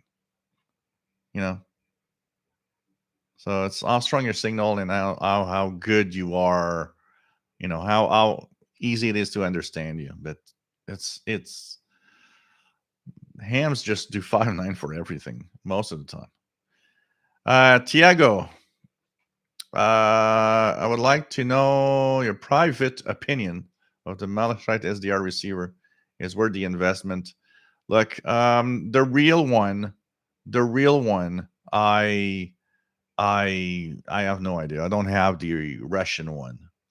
A lot of people that have one seem to be happy. Honestly, I mean, the Chinese one, if it wasn't for a couple of little things that happened with it, when it works great, and I'm happy with the Chinese one, anyways. And I'm not, I got a couple of hate mail of you dare buy the Chinese one, and it's like, I don't care, and I'll be very direct. Buying from Russia or China, from China, for me is buying from the same place. Uh, Personal opinion. So I don't care. I don't care. I got what I wanted to have, and that's it. They seem nice, and you can get it directly from Georgie in Russia, and buy it from him and have the full software and all. He probably has a nice, I've never seen anybody complain about his, uh, return policy or anything. So, they're nice little devices. Personally, they're nice devices, but they're they're for me, they would never be my first choice of buying a radio. Just saying. Okay.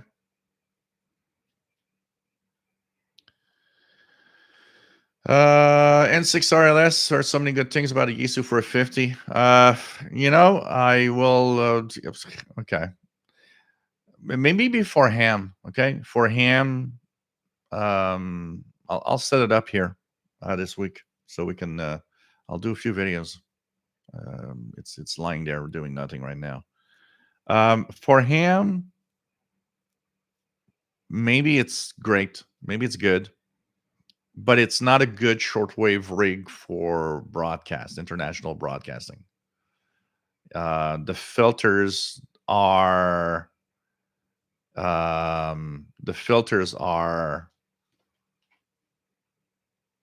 that um, um, not made for audio of international broadcasting in AM mode. So maybe for the ham portion as a ham rig, maybe yeah, okay, because that the filters are pretty much more um, done or are like they're designed for that. But it's not, if somebody would say, hey, I have a choice between this and a Yaesu 450 for shortwave listening, I would say, nah, get something else. Get something else.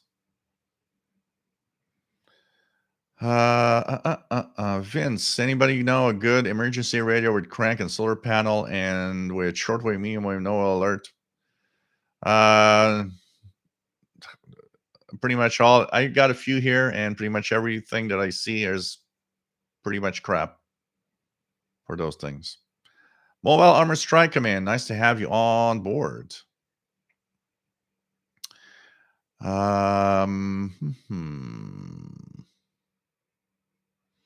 Yep, RSPDX, I'm pretty sure, has diversity mode, diversity listening also.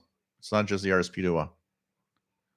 The RSP Duo, I believe, is the first one that had that of the SDR play line of SDRs.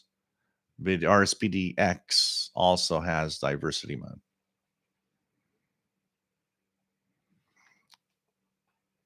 So, my answer to Yaesu 450 is for ham purpose, probably it's okay. But for AM mode listening of international broadcasts, no. K6YYL says technicians in USA are able to be on HF 10 meters. A lot of people don't know that. Just check out the specifics for phone and digital. Man, Max, it can go far with only 4 watts, especially when conditions are prime. Absolutely. Absolutely. Freed Ahmed, nice to have you on board. Can I convert my computer and shortwave radio with an SDR or a software defined receiver? Catalan, kill a watt. Oh, man. WR says, so I try to get down and reach the end. I think QRP is mainly for portable operations. Continue to RFI to active radio outdoors. QRP is not just portable. There's a subset of QRPers that, whether they have portable devices, and even tabletop receivers, they're just big fans of let's use as little power as possible. And there's kind of a whole world of QRPers out there. Bob D, nice to have you here. I like that caricature. You're 5'9". Can you repeat your call again? I like that. Salut Arnaud de Paris. Toujours un plaisir. C'est bien de t'avoir ici. Montreal, Quebec, Canada. Andy New, what's with the surgery? Yeah, I'm having major surgery on Monday. So it's going to be a complex one. So no show, by the way, next Wednesday. Remember that. And for next Saturday, it will depend. I will see how the week goes. So I might be here, maybe not. I don't know.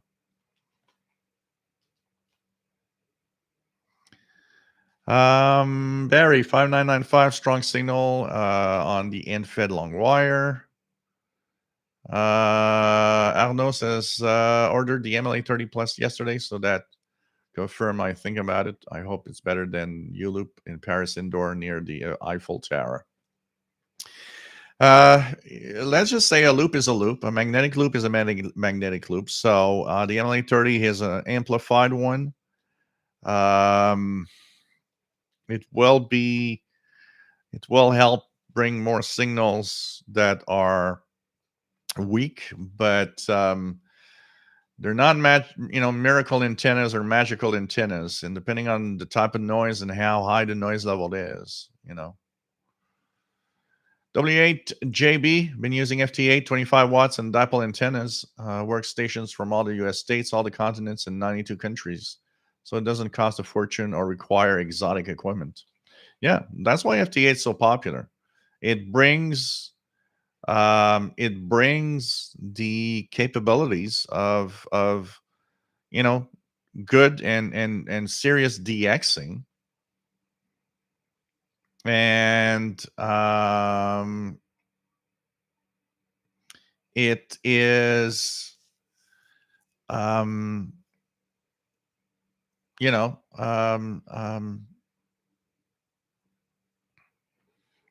why it's so popular. It makes it easy for modest equipment to do what people needed with amazingly expensive and complex stations to do. You can't blame people going on FT8 and being happy there. That definitely, and it's part of the ham band. Kimberly says, I give true signal reports, only contests they typically do with 5.9. I don't agree with 5.9 in every contact, but they do it for their logs to be easier. Yeah. Scott, Jill, I can't turn on my Malachite radio on. There's no power switch, and the on-off button does nothing alone. It's the same brand as yours. Yeah, it's because your battery isn't charged. I'm sure it's fine. It's just the battery doesn't charge. One thing that can be happening on your radio is that your version that you have is stuck in a different mode. When it's stuck as connecting to a computer and your computer can see it, if your computer detects the device, then it probably can't charge because it's one mode or the other. The radio can either be connecting and seen on a computer with Windows or whatever, or it's in charge mode, which means if you plug it on a computer, it will not. If you plug it on a computer, it will not appear anywhere in Windows or not show anything, but it will be charging the internal battery. If you want it working again, Scott, if you are not too bad with just understanding the basics of electricity and electronics, do like I did. I found that was, anyways, a great way of doing it. You take it. Let me check here if I can actually bring this in. Do like I did, okay? Remove the screws, 4 screws. Open it. You'll see the battery, and you'll see the battery with the 2 wires in the connector to the board. What I did is extremely simple. I just clipped the wires off the battery, and I be careful of the polarity. Make sure that you're, positive, negative, and you just observe the polarity, and just solder a USB cable like this to the wire that goes on the board. And then you use a power pack, an external power pack. I don't know if mine is here somewhere. You can use an external, battery power pack like for charging phones, and use that. And it'll have one effect that is also interesting, is that the internal battery in here has a certain amount of power. It will give you power for a few hours. An external battery pack, if you choose it wisely, is going to give you power for like days if you want. And that's what I did with this one. Once that was done, you know what? Works great. And no problem in charging. In my case, that's not what happened. In my case, there's definitely a problem with the circuit itself when you plug it in, because it's not detectable by the PC and it doesn't charge. So this one has obviously something wrong. But I'm bet you, because I've been reading a lot about it on the Chinese clones, people complaining it doesn't charge. It's stuck in a mode where it's trying to detect a computer rather than charging. Just do this. It's super simple to do. You don't even need to be very, tech savvy to do it yourself. As long as you just know one thing, once you do the connections on the board, just make sure that you don't reverse the polarity of the cable, because that's going to blow up the board. But if you follow the polarity, I have a drill here, so I drilled a little hole. Don't forget, if you do that, to do a knot, I did a knot inside the radio like this. Why? Because if you pull on this, you don't want to pull everything inside. You just want to, it has to stop somewhere so it doesn't. So by doing a knot, it prevents it from getting, further out, and it doesn't pull the electronics inside. But you can bring it back to life by doing that. It's quite easy to do. And you're going to bring it back to life. Just use an external battery pack with USB, and it's going to work. It's going to work. Oh man, what else? Dave contesting hams use 5. Yeah, but it's not just contesting. I will tell you that in regular contacts every day, they're all 5.9 all the time. It doesn't happen often that I hear a ham actually saying, "Oh, you're 5x7," or whatever.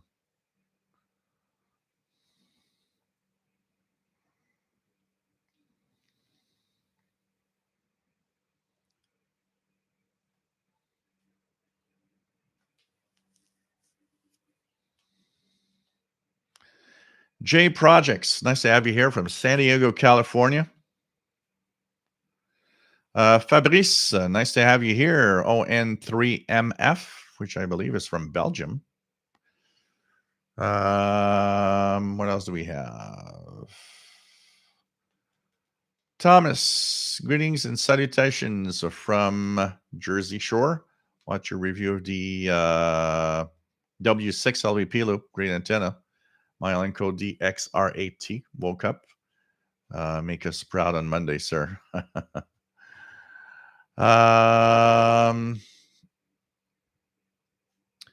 Zenfaros, maybe my problem with Mali is a North Korean jamming. That is on the gray line at the moment. You would not. Where are you located, Zenfaros? Because if you're in North America, it's impossible to have Asia on 5995 or anywhere close. It's too low a frequency for that at this time here in North America. If you're in Europe, it's another story. Yeah, maybe. Fitch Mark, yeah, 5 watts or less QRP. Dave, WA1UJA, years ago, I've got a VE ticket to take by ham radio into Canada. Expired a long time ago, and you do not need it now, but I still have my card. My call was WA1UJA/VE2.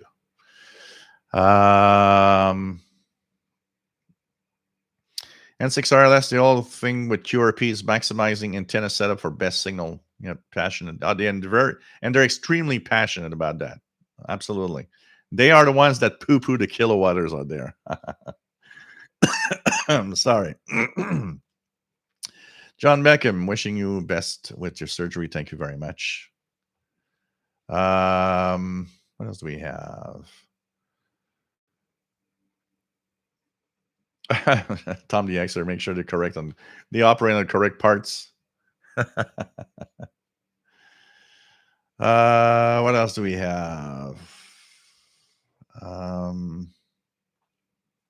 Checking out FT8 and 6RLS, nothing on 10 meters, a faint signal on 12 and 15. John Beckham, is propagation not as good as it had been in the past? I would say in a day like today, propagation is pretty good. I'll look at the signals here. Let me check. Let's check out the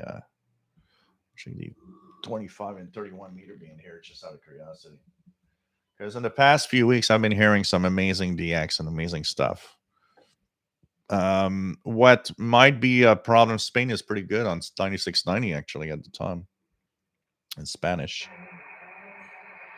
Spain 9690. But remember that stations, first of all, changed their frequencies because of the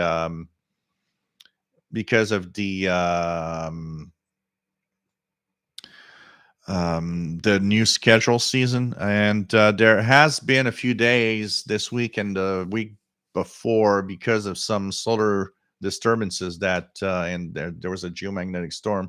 There were a few days that propagation wasn't that great, but overall, like a day like today, propagation was pretty good. So make sure that you listen in and check it out. Take care, Catalin. It was nice to have you on board. DE1CTL signing off. David, same here, Jill. Hoping to make it out. The procedures with improved performance. Jay Orison, what power pack, power bank do you prefer? You just have to choose it properly and choose a good one, because there's a lot of power packs that are really, really crappy, and in, they're going to give you a rating, a milliamp hour rating that is not true. Remember, the heavier your battery pack is, the more it's probably close to the milliamp rating that they say it is, because you need a big battery and a heavy battery to have a lot of power. The one I have purchased on Amazon. I'm trying to find it. It must be somewhere close, but I don't see it right now. It's a 20,000 milliamp hour pack, and it is heavy, and it is also solar. So if I would be in a situation where I can't charge it with anything, you leave it a full day in the sunlight, and it's not going to fully charge, but it's going to charge enough that it gives you some power. But it's a 20,000 milliamp hour battery pack. WR, a Malachite-like receiver from Texan or SDR player would be great. Fitch says, yes, good idea. Done it with a lot of stuff. Learned how to solder. There is hundreds of tutorial out there.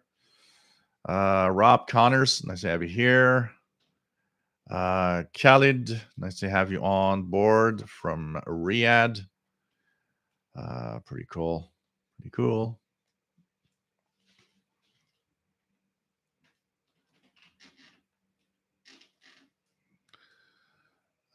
What else do we have? PLF Radio. I don't know if you will have time to read my email. Yeah, I'm going to read it right now. Because PLF Radio has some interesting observations here. So I'm going to read it right now. Right now. So here it is. So PLF Radio sent me last week a little email about signals that he was hearing, and here we go.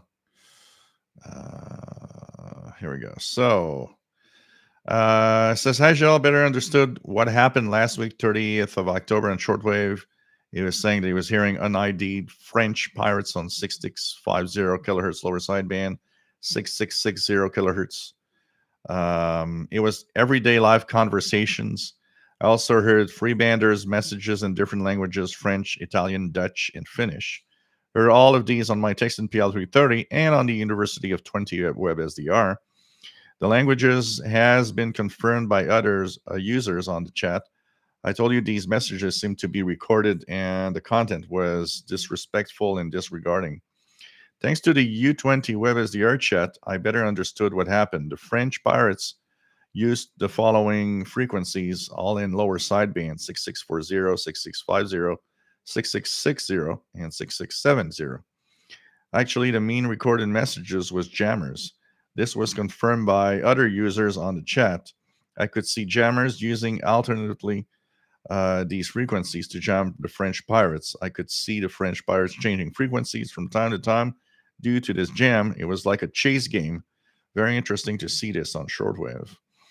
That tells you and shows you so many things that we don't,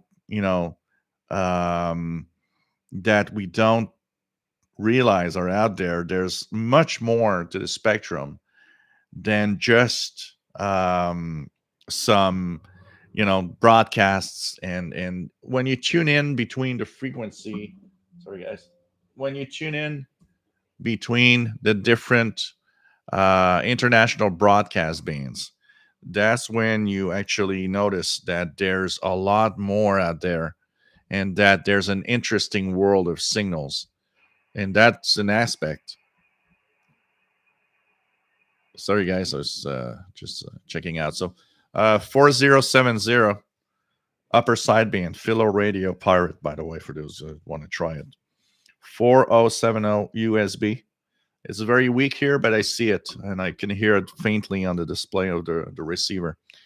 So there's so many things, and a lot of I've noticed, for example, also there's fishermen and all sorts of things that can happen. In Europe, you probably have more of these that are, easy to listen to because of the concentrations of all the countries around you in Europe.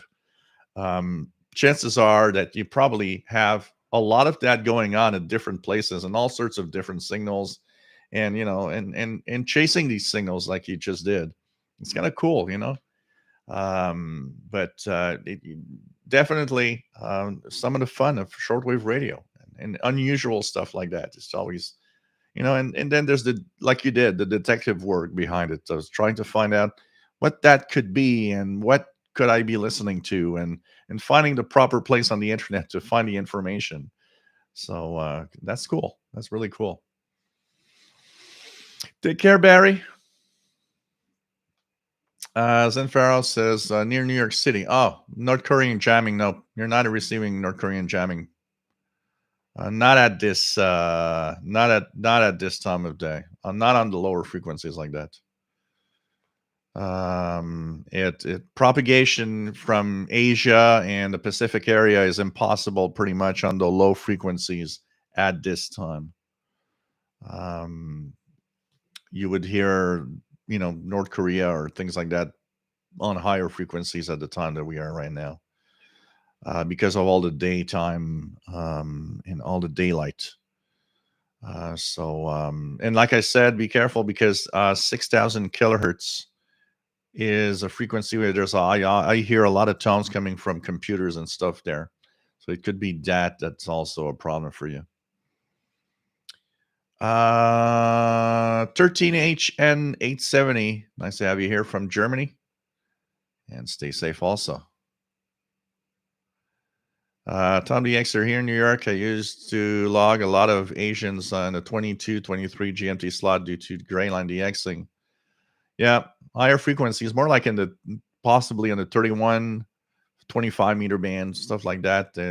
There's, especially this time of year when we're still close to we're getting closer to the solstice now, but there's some interesting stuff out there, definitely. What else do we have? Take care, Gary24 fan. Always nice to have you here. Thank you very much. Doug Smith decided to keep my Icon ICR30 after tweaking the attenuator RF controls and added a fairly short 23 feet real antenna to it. I guess because I live near the beach, it's not overloading. Yeah, like I said, it's really the question of where you live. Position of the ICR30 is very important. In a place like Montreal, it's almost useless. Robert Osborne, nice to have you here from Niagara Falls. Archer's Crafter's Kitchen just unplugged my MLA30. We're getting pounded by lightning storm. So the emergency broadcast system warning just went off. Wow.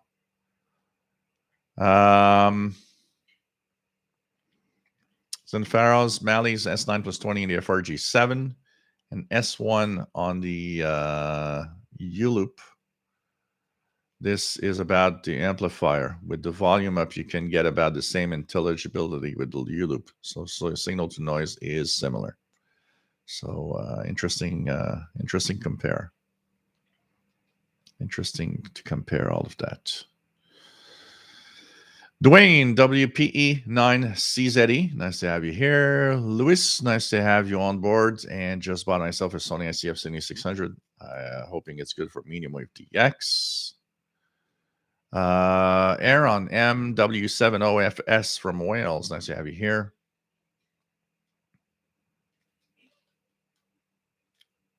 Yeah, so happy to share this PLF radio. It was very, very interesting. And see you next time. What else do we have? Jim McMullen, G0GWM. Despite your boyish good looks, it would be nice to be able to see your waterfall with the stream again. Yeah, I'm working on what's going to happen here in the background. I'm looking at how I'm going to set it up. There's going to be definitely some change in the next few weeks, so we'll be looking at that. We'll be looking at that.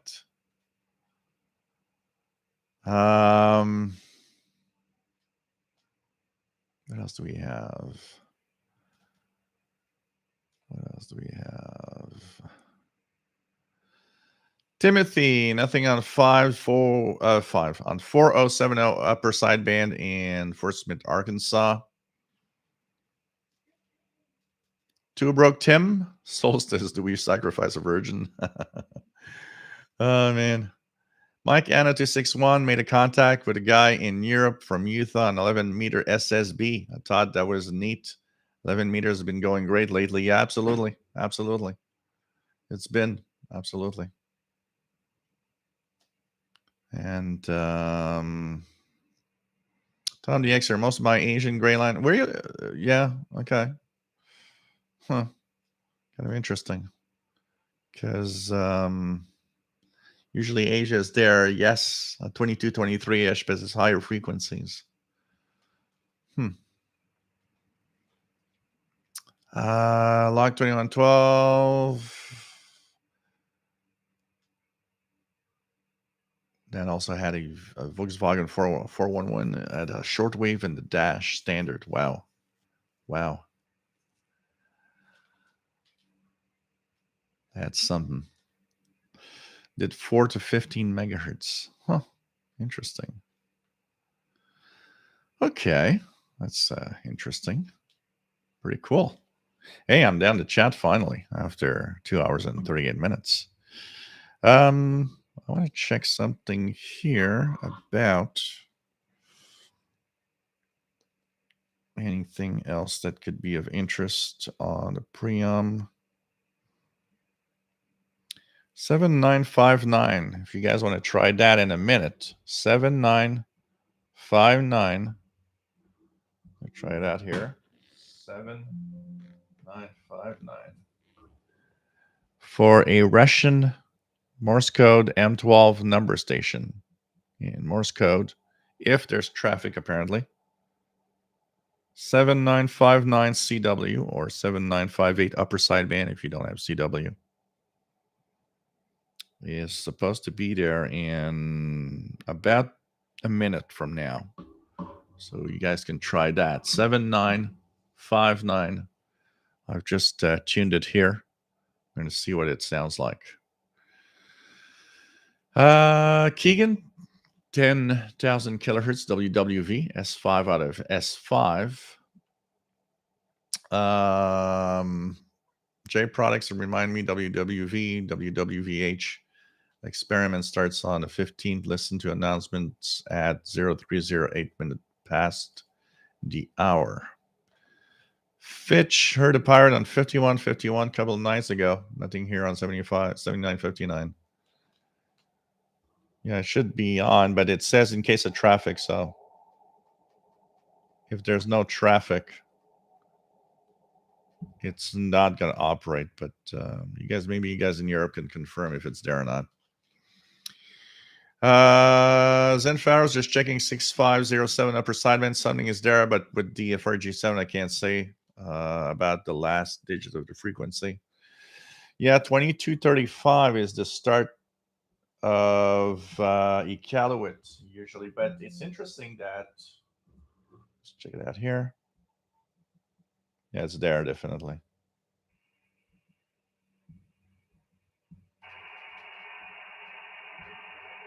Yep, still there. 6507 upper sideband. I'm hearing it. It's not super strong, but it's there. Let's try it on the ATS 25, just out of curiosity. ATS 25. Let's punch in. So here we go. Punching in the frequency 6507. Enter. And the mode is upper sideband. Can we hear this?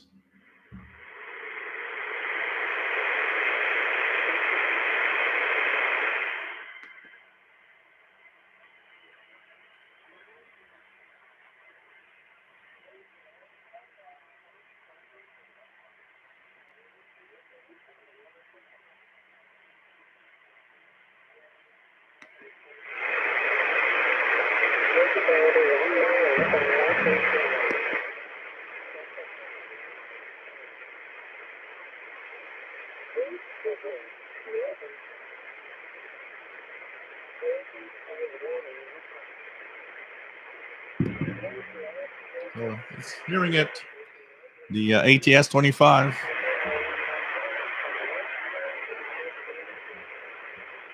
He is getting it.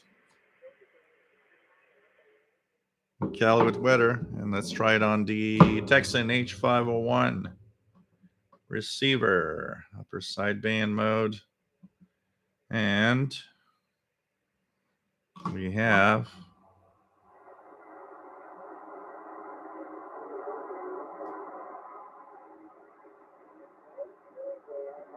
there we go. We heard it there too. 6507 upper sideband, Iqaluit, Nunavut, Canada, marine weather. I'm surprised that it's still on because usually late October they sign off for the winter because, there's no marine stuff happening with ice. So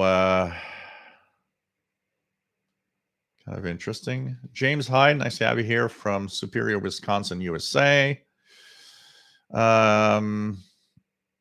Marwalla House Armored Strike Command. Gilles, can a U.S. postage stamp will be sufficient to use on a self-addressed stamped envelope to Canada?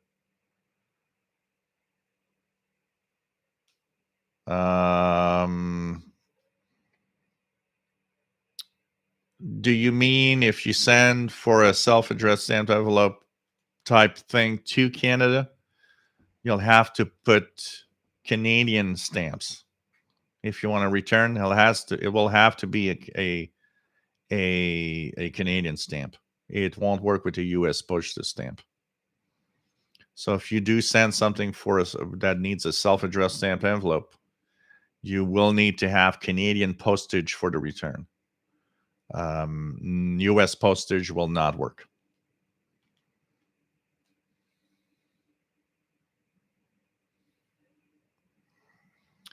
Zenfaro 67959 should have been Morse code CW. Yes. So if you have it, you're probably hearing it.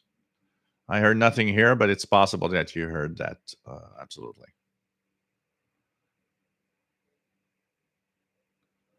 What else do we have? Fitch, wish that little software radio box had FM. It does have FM. You mean the ATS 25? It has FM with RDS, man. Here. Let me just go to FM. There we go. I'll tune in. I'll punch in 88.5 here. 88.5. And give you the CBC. So that's connects to sort of your teenage years. How so? Well, I learned to play it, and that's the CBC on 88.5. And I can tune in to the different here. I can tune the CKUT.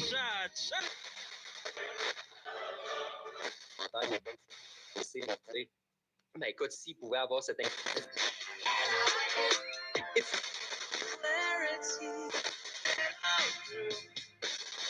Il y a quelque chose à bâtir, et l'argent est là. Shop today and get 20 times the PC Optimum.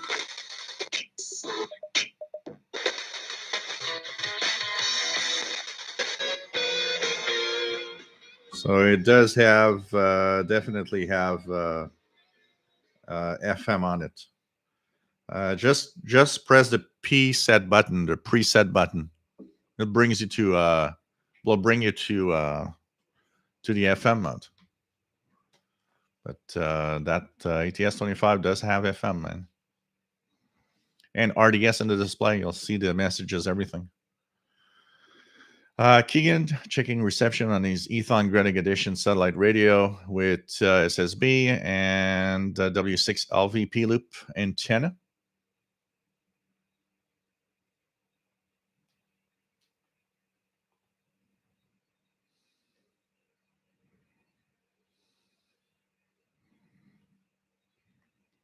Zenfaros, I have to admit the FRG7 hasn't warmed up yet. It takes up to 30 minutes for stability. So USB like Iqaluit isn't so good until, yeah.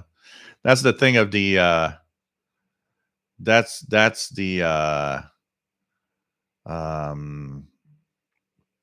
the thing of these older radios.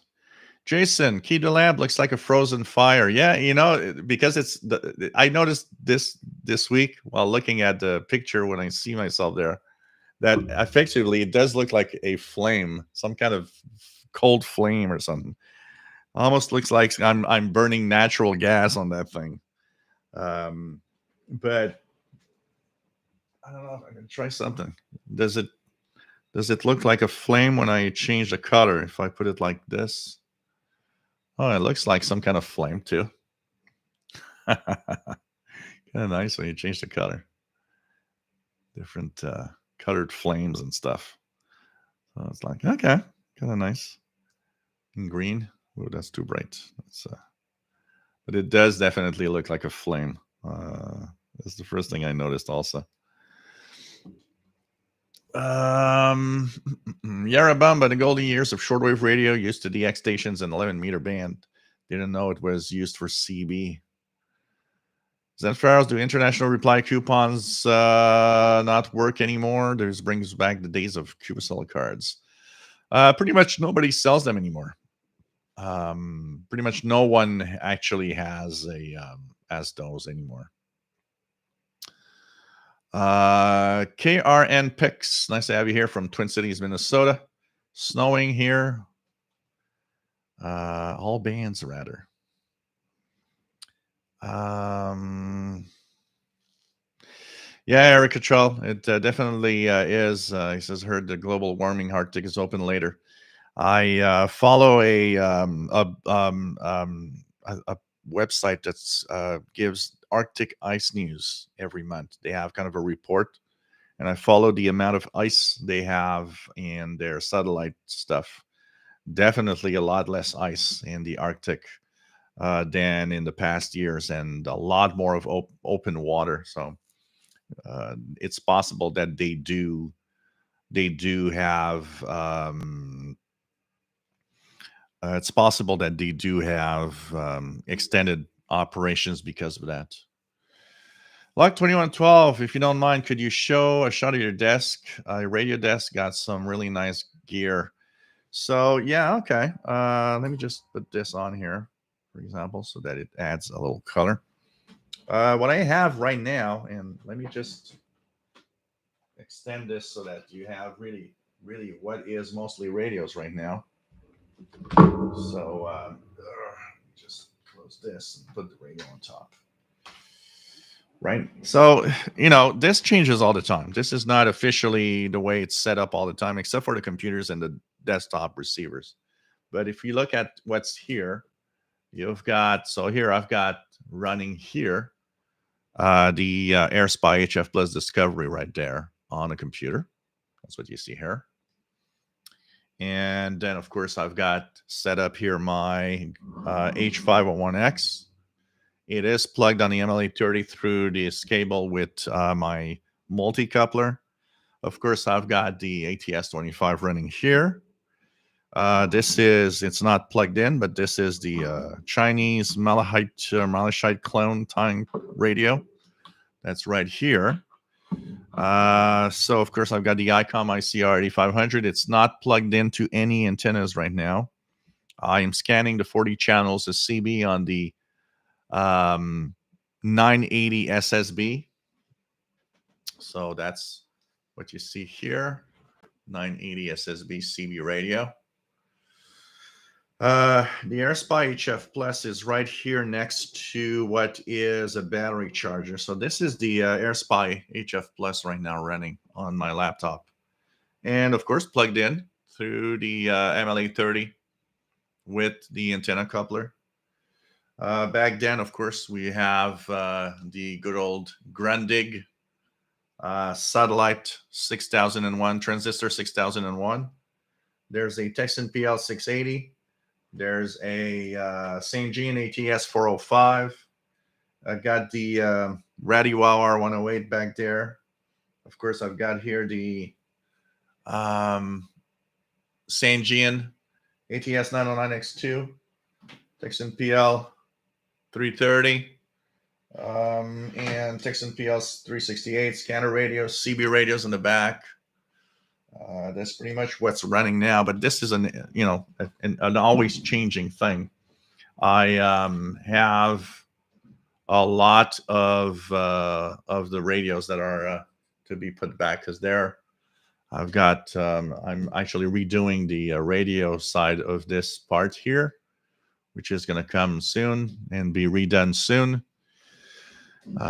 So anyways, lots of little things, and of course, that's the side where you guys can see that that's the chat room, and the usually I have on that side the SDR Play RS PDX running on that big screen TV.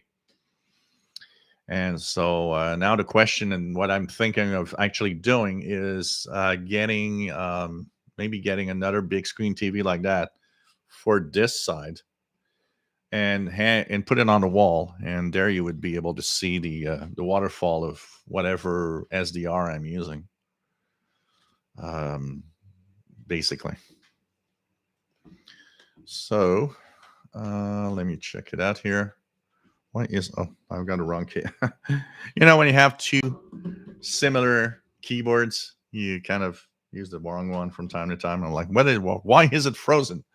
It's not. It's just the wrong keyboard. Mobile hammer stripe commands. Thank you. Made several ham contacts. With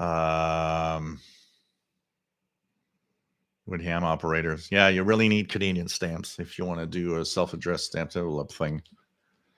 It's in every country is pretty much like that. You need to have the country's stamps. What else do we have?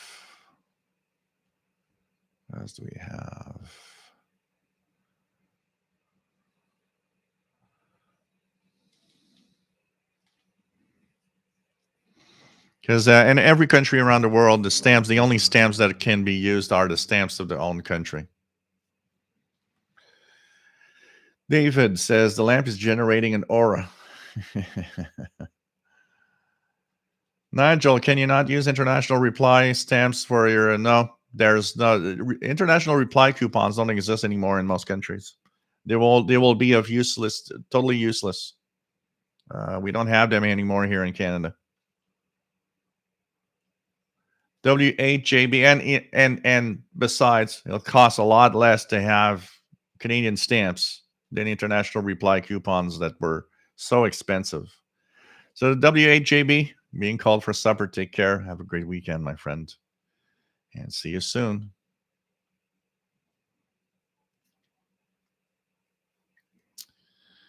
What else do we have? And we got to say also at the same time, Fitch, it's that there's not a lot of instructions. It's really just playing around with it, because there's really not a lot of instructions with these radios, for sure.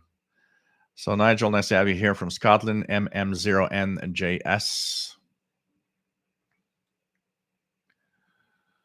What else do we have?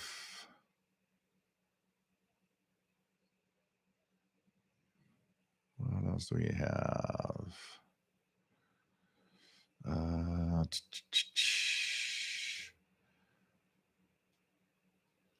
What's the light called? Brand, model? Oh my God, I would have to search for it. I bought it on eBay.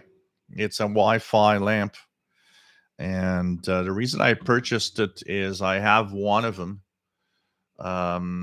because I wanted to see how well with the reorganization of my office it's going to be. And I thought if I like it, I'm going to buy a second one. It's very bright. So if you need really a lot of light, I can tell you that this thing is definitely, just as it is in the white color, it is bright enough for a whole room. So it's really definitely a nice add to the and you can add it. You have the controls on your phone like this, so you can choose a color, or you can choose scene, or even it can actually go with the music that your phone's going to play. So depending on what you're going to choose and so on. So this is it's nice. I kind of like it, honestly. I find it very, very But I bought it on eBay, and I don't not on eBay, on Amazon.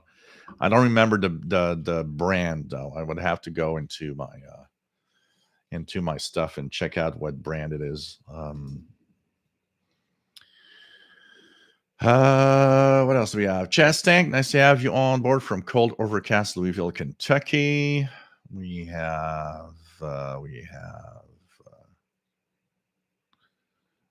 Yeah, cool. TVD Exeter, thank you very much. Bonsoir. Fais attention à toi. No, I'm using my camera is a Logitech C920, which is what almost all the people that stream on the internet use, as it is for price versus performance, one of the best webcams out there, and one of the good ones that can actually do 1080p HD. So kind of interesting.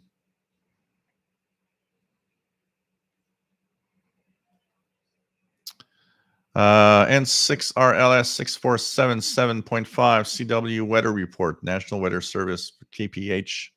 Yeah, that's their Saturday broadcast. It's only on Saturdays, but it's a Saturday broadcast. No problem. And there's going to be more. Radios, because so I'm reorganizing one thing. So on the side that you saw where I have the TV, the big screen TV, that desk is going to clean up. I'm going to put my Commodore 128, Amiga 500, and Atari there plugged into that screen.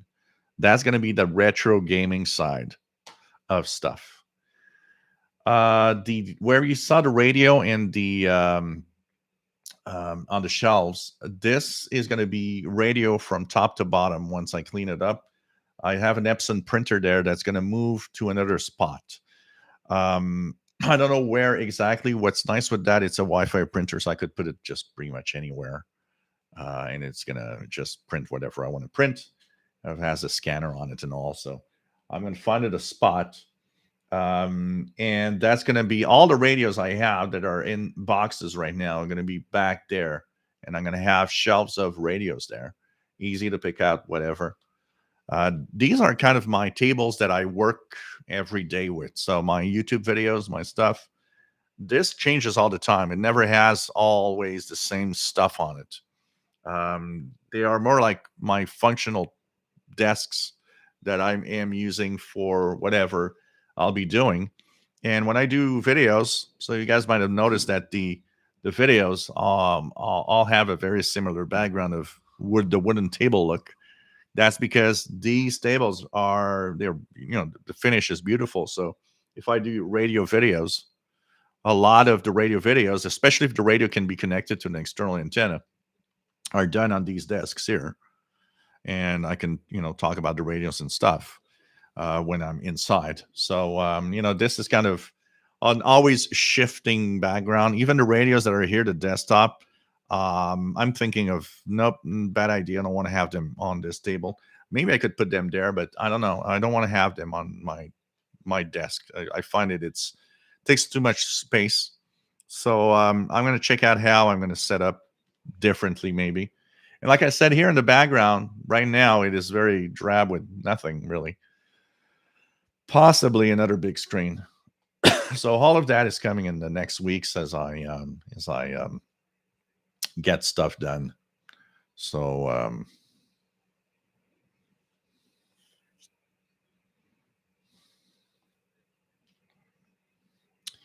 what else do we have? Van, nice to have you on board. John Beckham, overall, do you like your ATS 25?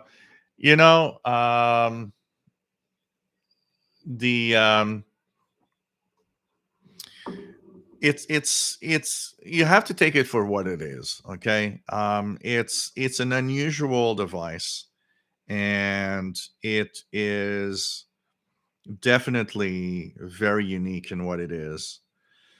It's a little sluggish to respond to some of the key presses, stuff like that.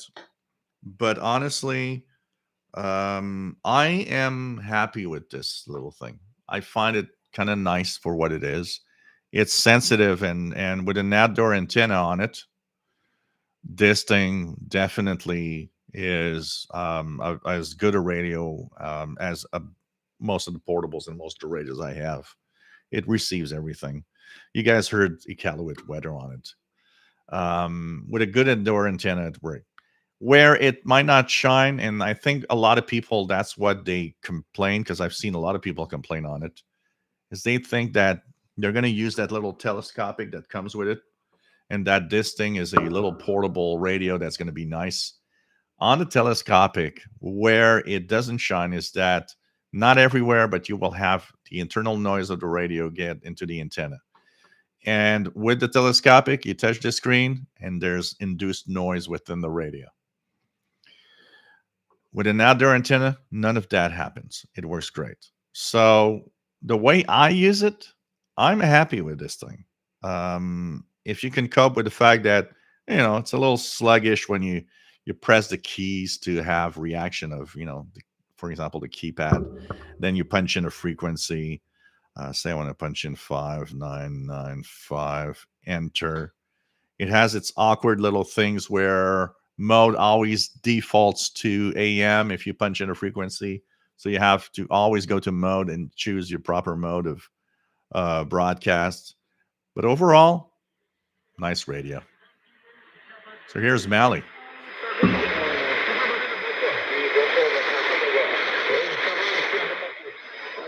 And you can change the bandwidth if it's too wide, bandwidth. So you got a choice of bandwidth. I'll go to 3 kilohertz. That's the one that is by default. You can go to 4, have it wider or smaller, depending on what you're going to choose. But overall, I'm happy with it overall.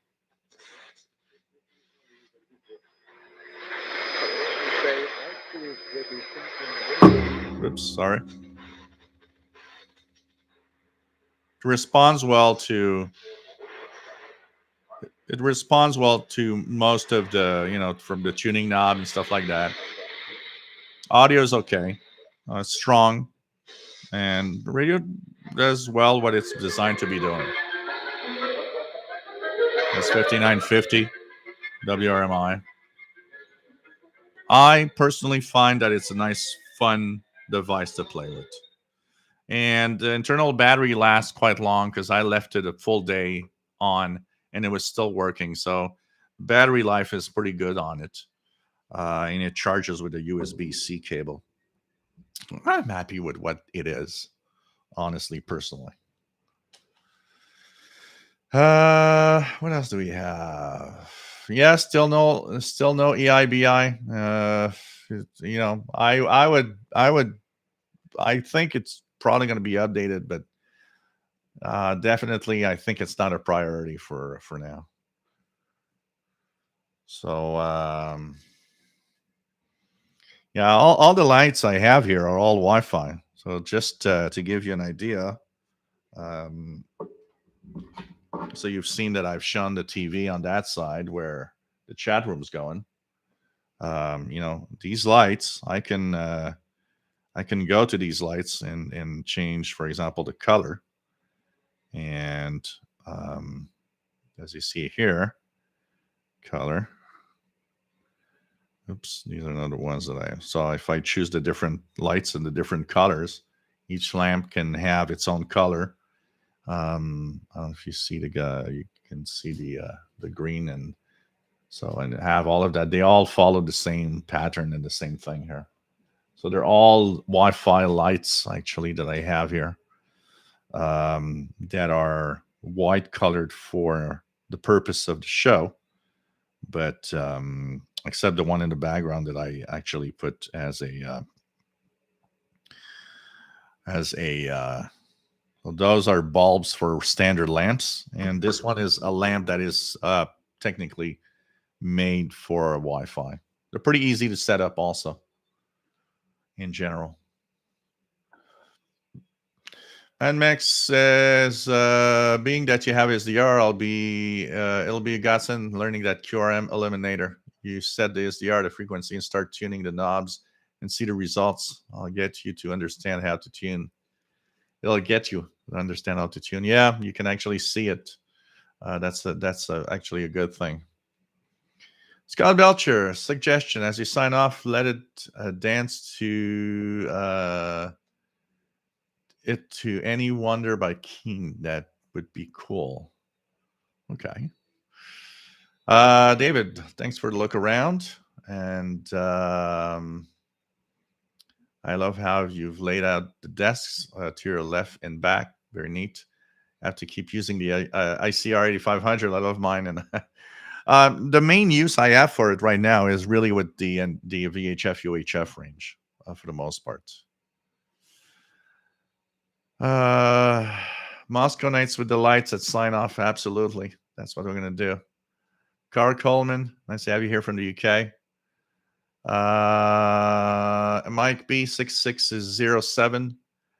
3 letters, CW Group now. Yeah, 6607 is 4XZ in Israel. It's a Navy station. If it's fairly recent, Kimberly, your cell phone would absolutely be sufficient to stream live. I've done it. I've done a few things like that with my my Galaxy S20 that I have, and even with the older Galaxy S9 like this, and it definitely works great. It definitely works great. You could easily stream. Absolutely. It's so so amazing how easy it is today to go live. Timothy has 5935 WWCR. Vahan, can you buy a Digitech 1780 in the US? Well, you have to buy it online. Thank K04RXE. Nice to have you on board from Kentucky. And I like the Boeing. What else do we have? Like 2112 says, to hear RCI Radio Canada International on 5960 or 9755. Yeah. No, I've tested it, Chas, because one of the things that I did before is also buy only one to see if it makes noise, and they are very, very quiet. So they do not cause any interference on my radios. These lights are very quiet. I've chosen them carefully because I know how LED lights can really interfere. These are great. These are great. The ones that are in the bulbs that are in my lights here are bulbs from Philips. So the Philips Hue bulbs, they are very quiet. The one that I was scared about is how would this affect my radio? Doesn't. And that's why also I purchased it on Amazon, because it was like, if it's noisy or anything, I'll just return it and I have no problem returning whatever. But I'm happy with it, and it's very quiet, honestly. Yep, China Radio on 5990 in English right now. That's from Cuba. So hey guys, we've been on for 3 hours and 10 minutes. I'm starting to get a little tired, and I want to go and eat a little something tonight. And also be listening to Shortwave for the rest of the evening, probably. So we're going to say good night to everybody. I'm just going to check something here. Say good night to everybody. And just did one thing here because one of the lamps doesn't obey me. Hope you enjoyed the show today. And we will be back not Wednesday, maybe next Saturday. We'll keep you guys up to date on that. It'll all depend on how my surgery and everything goes. And that I will keep you guys up to date on all of it. So wish me luck, as this is going to be it's it's not huge surgery, but it's pretty and yeah, David, I have tried a couple of weeks ago. I actually used it to project on the wall here. It kind of worked, but I'm not happy of the result. So, anyways, we'll see what's going to happen, because one of the things came to mind is, of course, rather than buying a second big screen TV, could I use the projector? And I can tell you. So yeah, I think that is Fitch. I think that GoV Smart LED is the brand. Let me check the smart. What does it say here? If I look at it, it says smart floor light. Does it give me a brand when I use the app itself? It doesn't, but I think that's what it is. If you see something that's exactly like that, that's what it is. So hey guys, we're gonna leave with a little bit of ambiance, and we're going to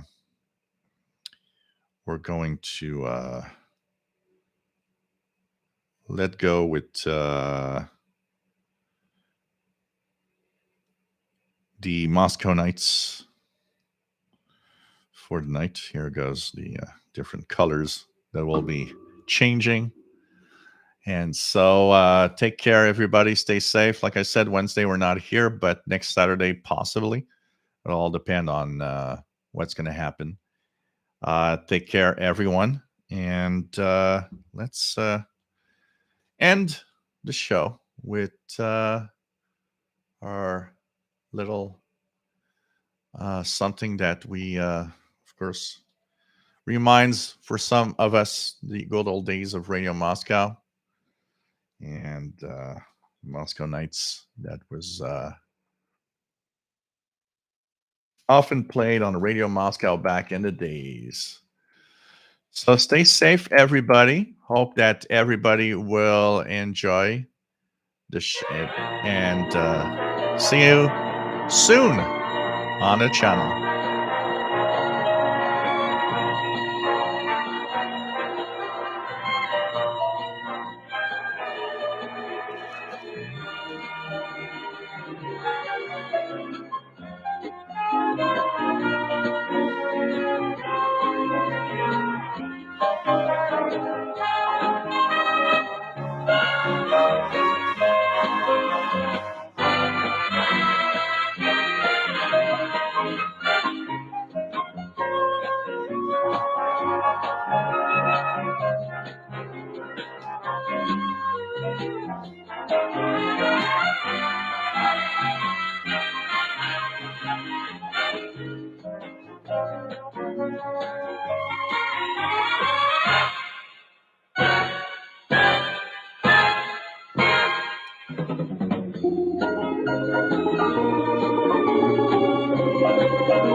Yep, Midnight in Moscow, which was heard often on Radio Moscow World Service.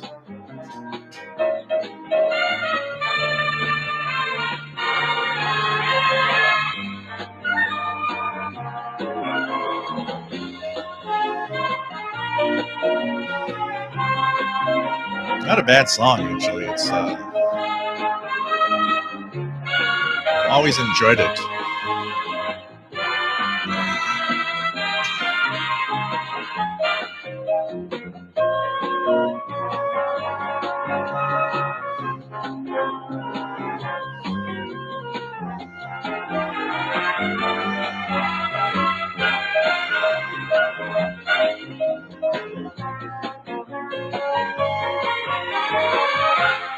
Take care, everybody. Stay safe. See you soon. Love you all.